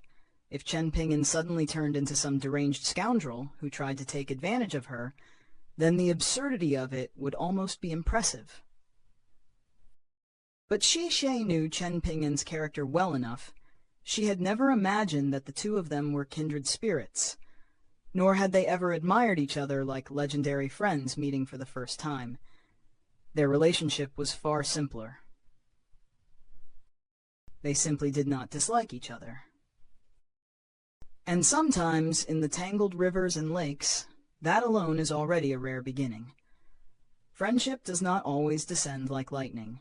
It can begin as nothing more than tolerance, then slowly become trust through one small act after another. To Xie Xie, human preferences were much like calligraphy. Some people loved wild cursive script. Others preferred the disciplined strokes of regular script. There was no need to declare one superior merely because it suited one's own taste. Compared with the hostility she felt toward Yulu, Xie Xie was far more patient with Chen Ping'an. She gestured toward the bamboo corridor running beside the main building. You don't need to remove your shoes. This immortal bamboo is a special variety cultivated at the Great Sui Nation's Green Cloud Ferry Station. It's warm in winter and cool in summer, and it's especially suitable for cultivators to meditate. Before young Master Kui left, he told me to inform Lin Shouyi that he could come here to cultivate his lightning techniques. but I figured he would probably reject the invitation anyway, so I decided not to walk over there just to be refused. Chen Ping'an removed his boots anyway. They were the very pair Pei Qian had secretly bought for him in Foxtown. He settled cross-legged upon the bamboo floor. The moment he sat down, he understood why Xie Xie had praised it. The surface was extraordinarily comfortable, and strands of spiritual energy seemed to flow beneath him like clear water through a mountain stream. With a flick of his wrist, Chen Ping'an took out a pot of well-water immortal wine from his minimization treasure. He had purchased it at Wasptail Ferry Station. Wants him. It's just ordinary wine from the markets. Xie Xie sat upon the nearby steps and nodded. Chen Ping'an lightly tossed the pot across, and she caught it without difficulty. She removed the lid and gave the wine an exploratory sniff. Surprisingly, I suppose anything pulled from a pocket treasure really does seem a little more impressive. She did not drink immediately. Instead, her attention shifted toward Chen Ping'an's clothing. Is that a Dao robe you're wearing? I can only sense the faint movement of its spiritual energy, because we're inside this courtyard. It's called Golden Sweet Wine. I happened to obtain it at a place called the Flood Dragon Trench while traveling towards Stalactite Mountain. She turned and glanced toward the courtyard gate. For a brief instant, her expression became difficult to read. Then you're truly quite fortunate. Chen Ping'an merely nodded. He lifted his sword-nurturing gourd and took a drink. She smiled. So you genuinely drink now. It seems your years in the cultivation world weren't completely wasted. Chen Ping'an pretended not to hear the teasing.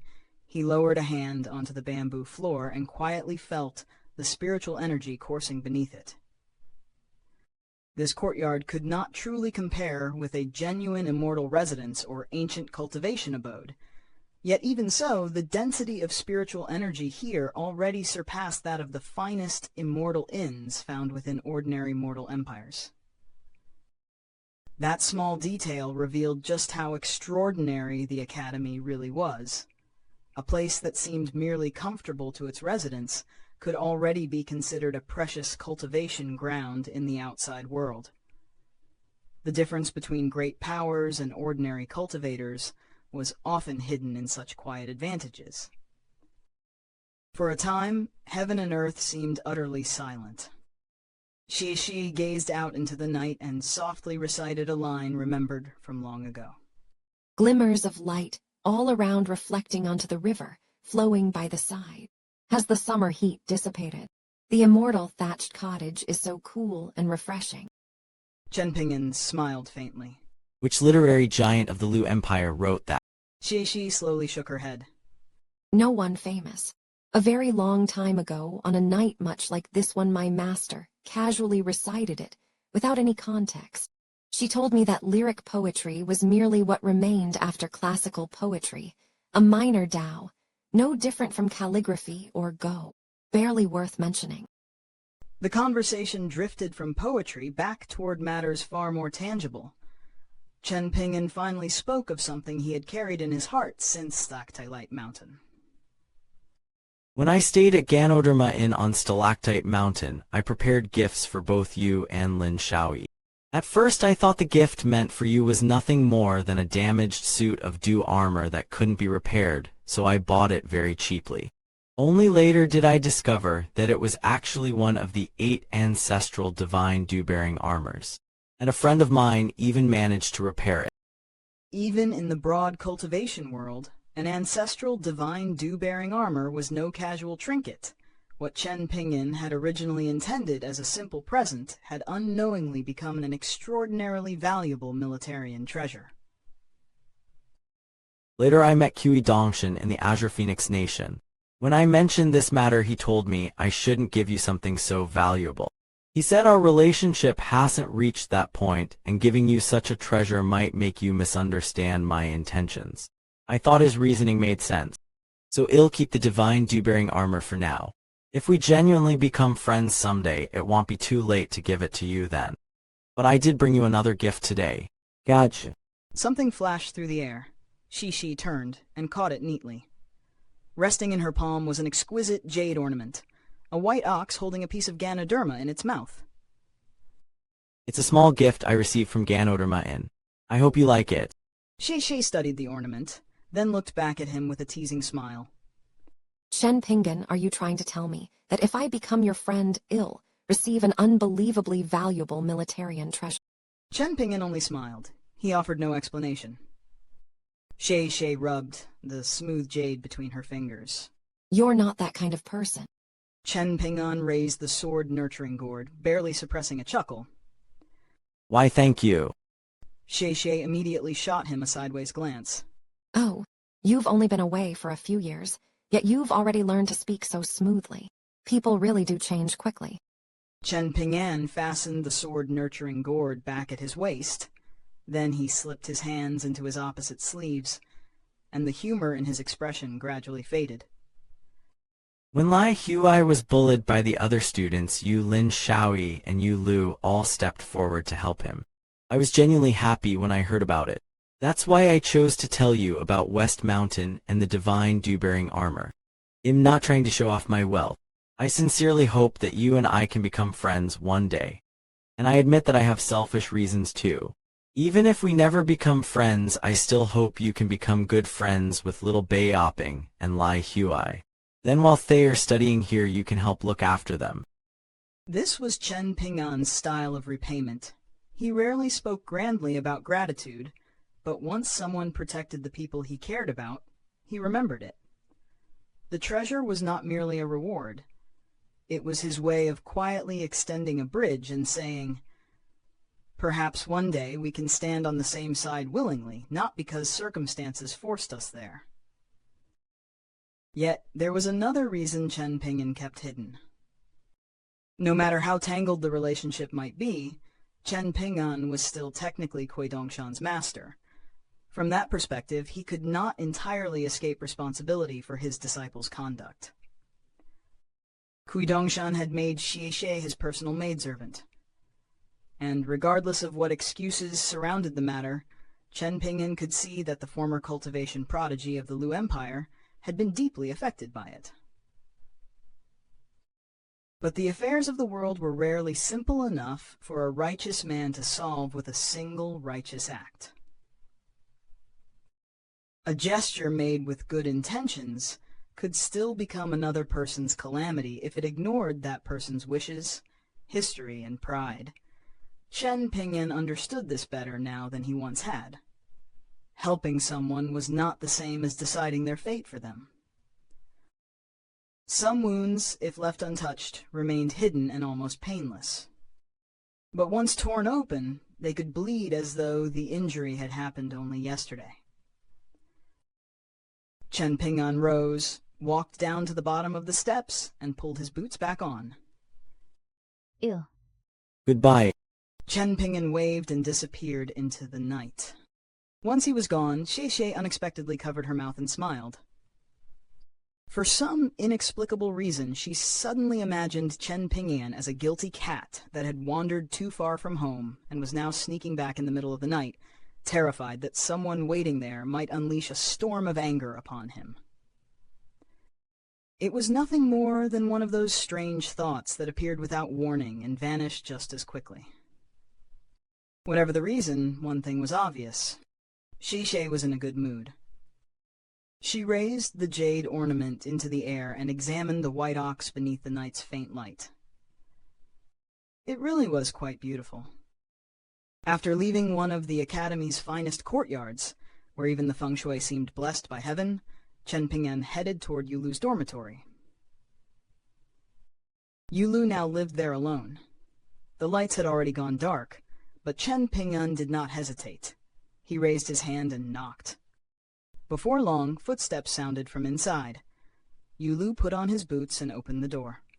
What a rare guest I have. Yulu returned inside and lit the candles while Chen Ping'an closed the door behind him. Soon, the two young men sat facing one another. The room itself was almost completely bare. Aside from the standard belongings supplied by the Academy, Yulu possessed practically nothing. And somehow that emptiness suited him perfectly.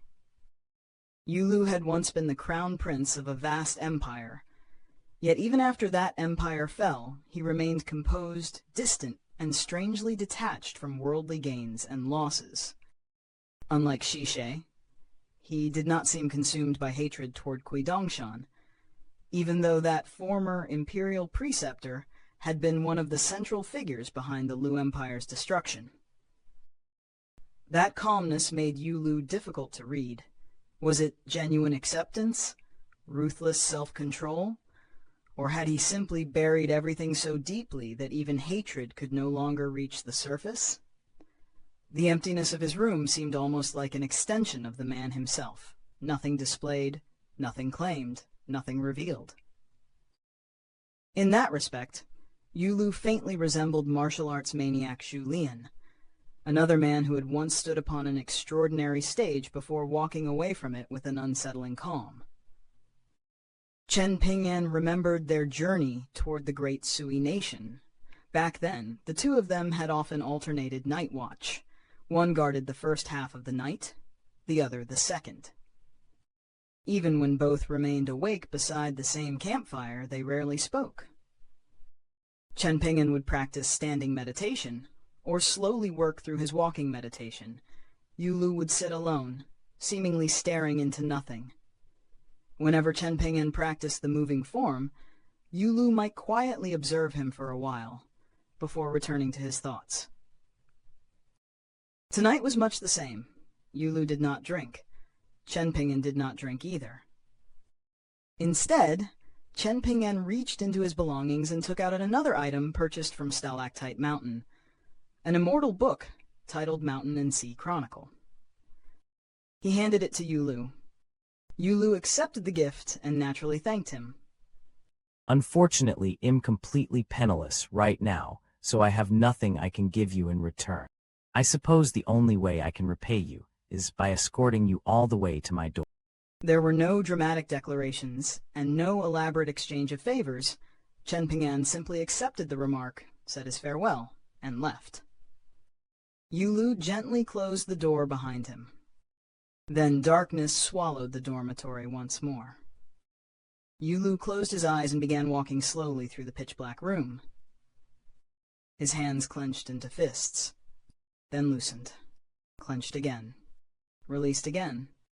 He was practicing his fist techniques in complete silence. Elsewhere, within Dongshan's courtyard, Xie Xie had also put away her idle thoughts. She remained seated along the immortal bamboo corridor and diligently circulated her cultivation. One practiced fists in darkness, the other cultivated beneath a corridor filled with spiritual energy.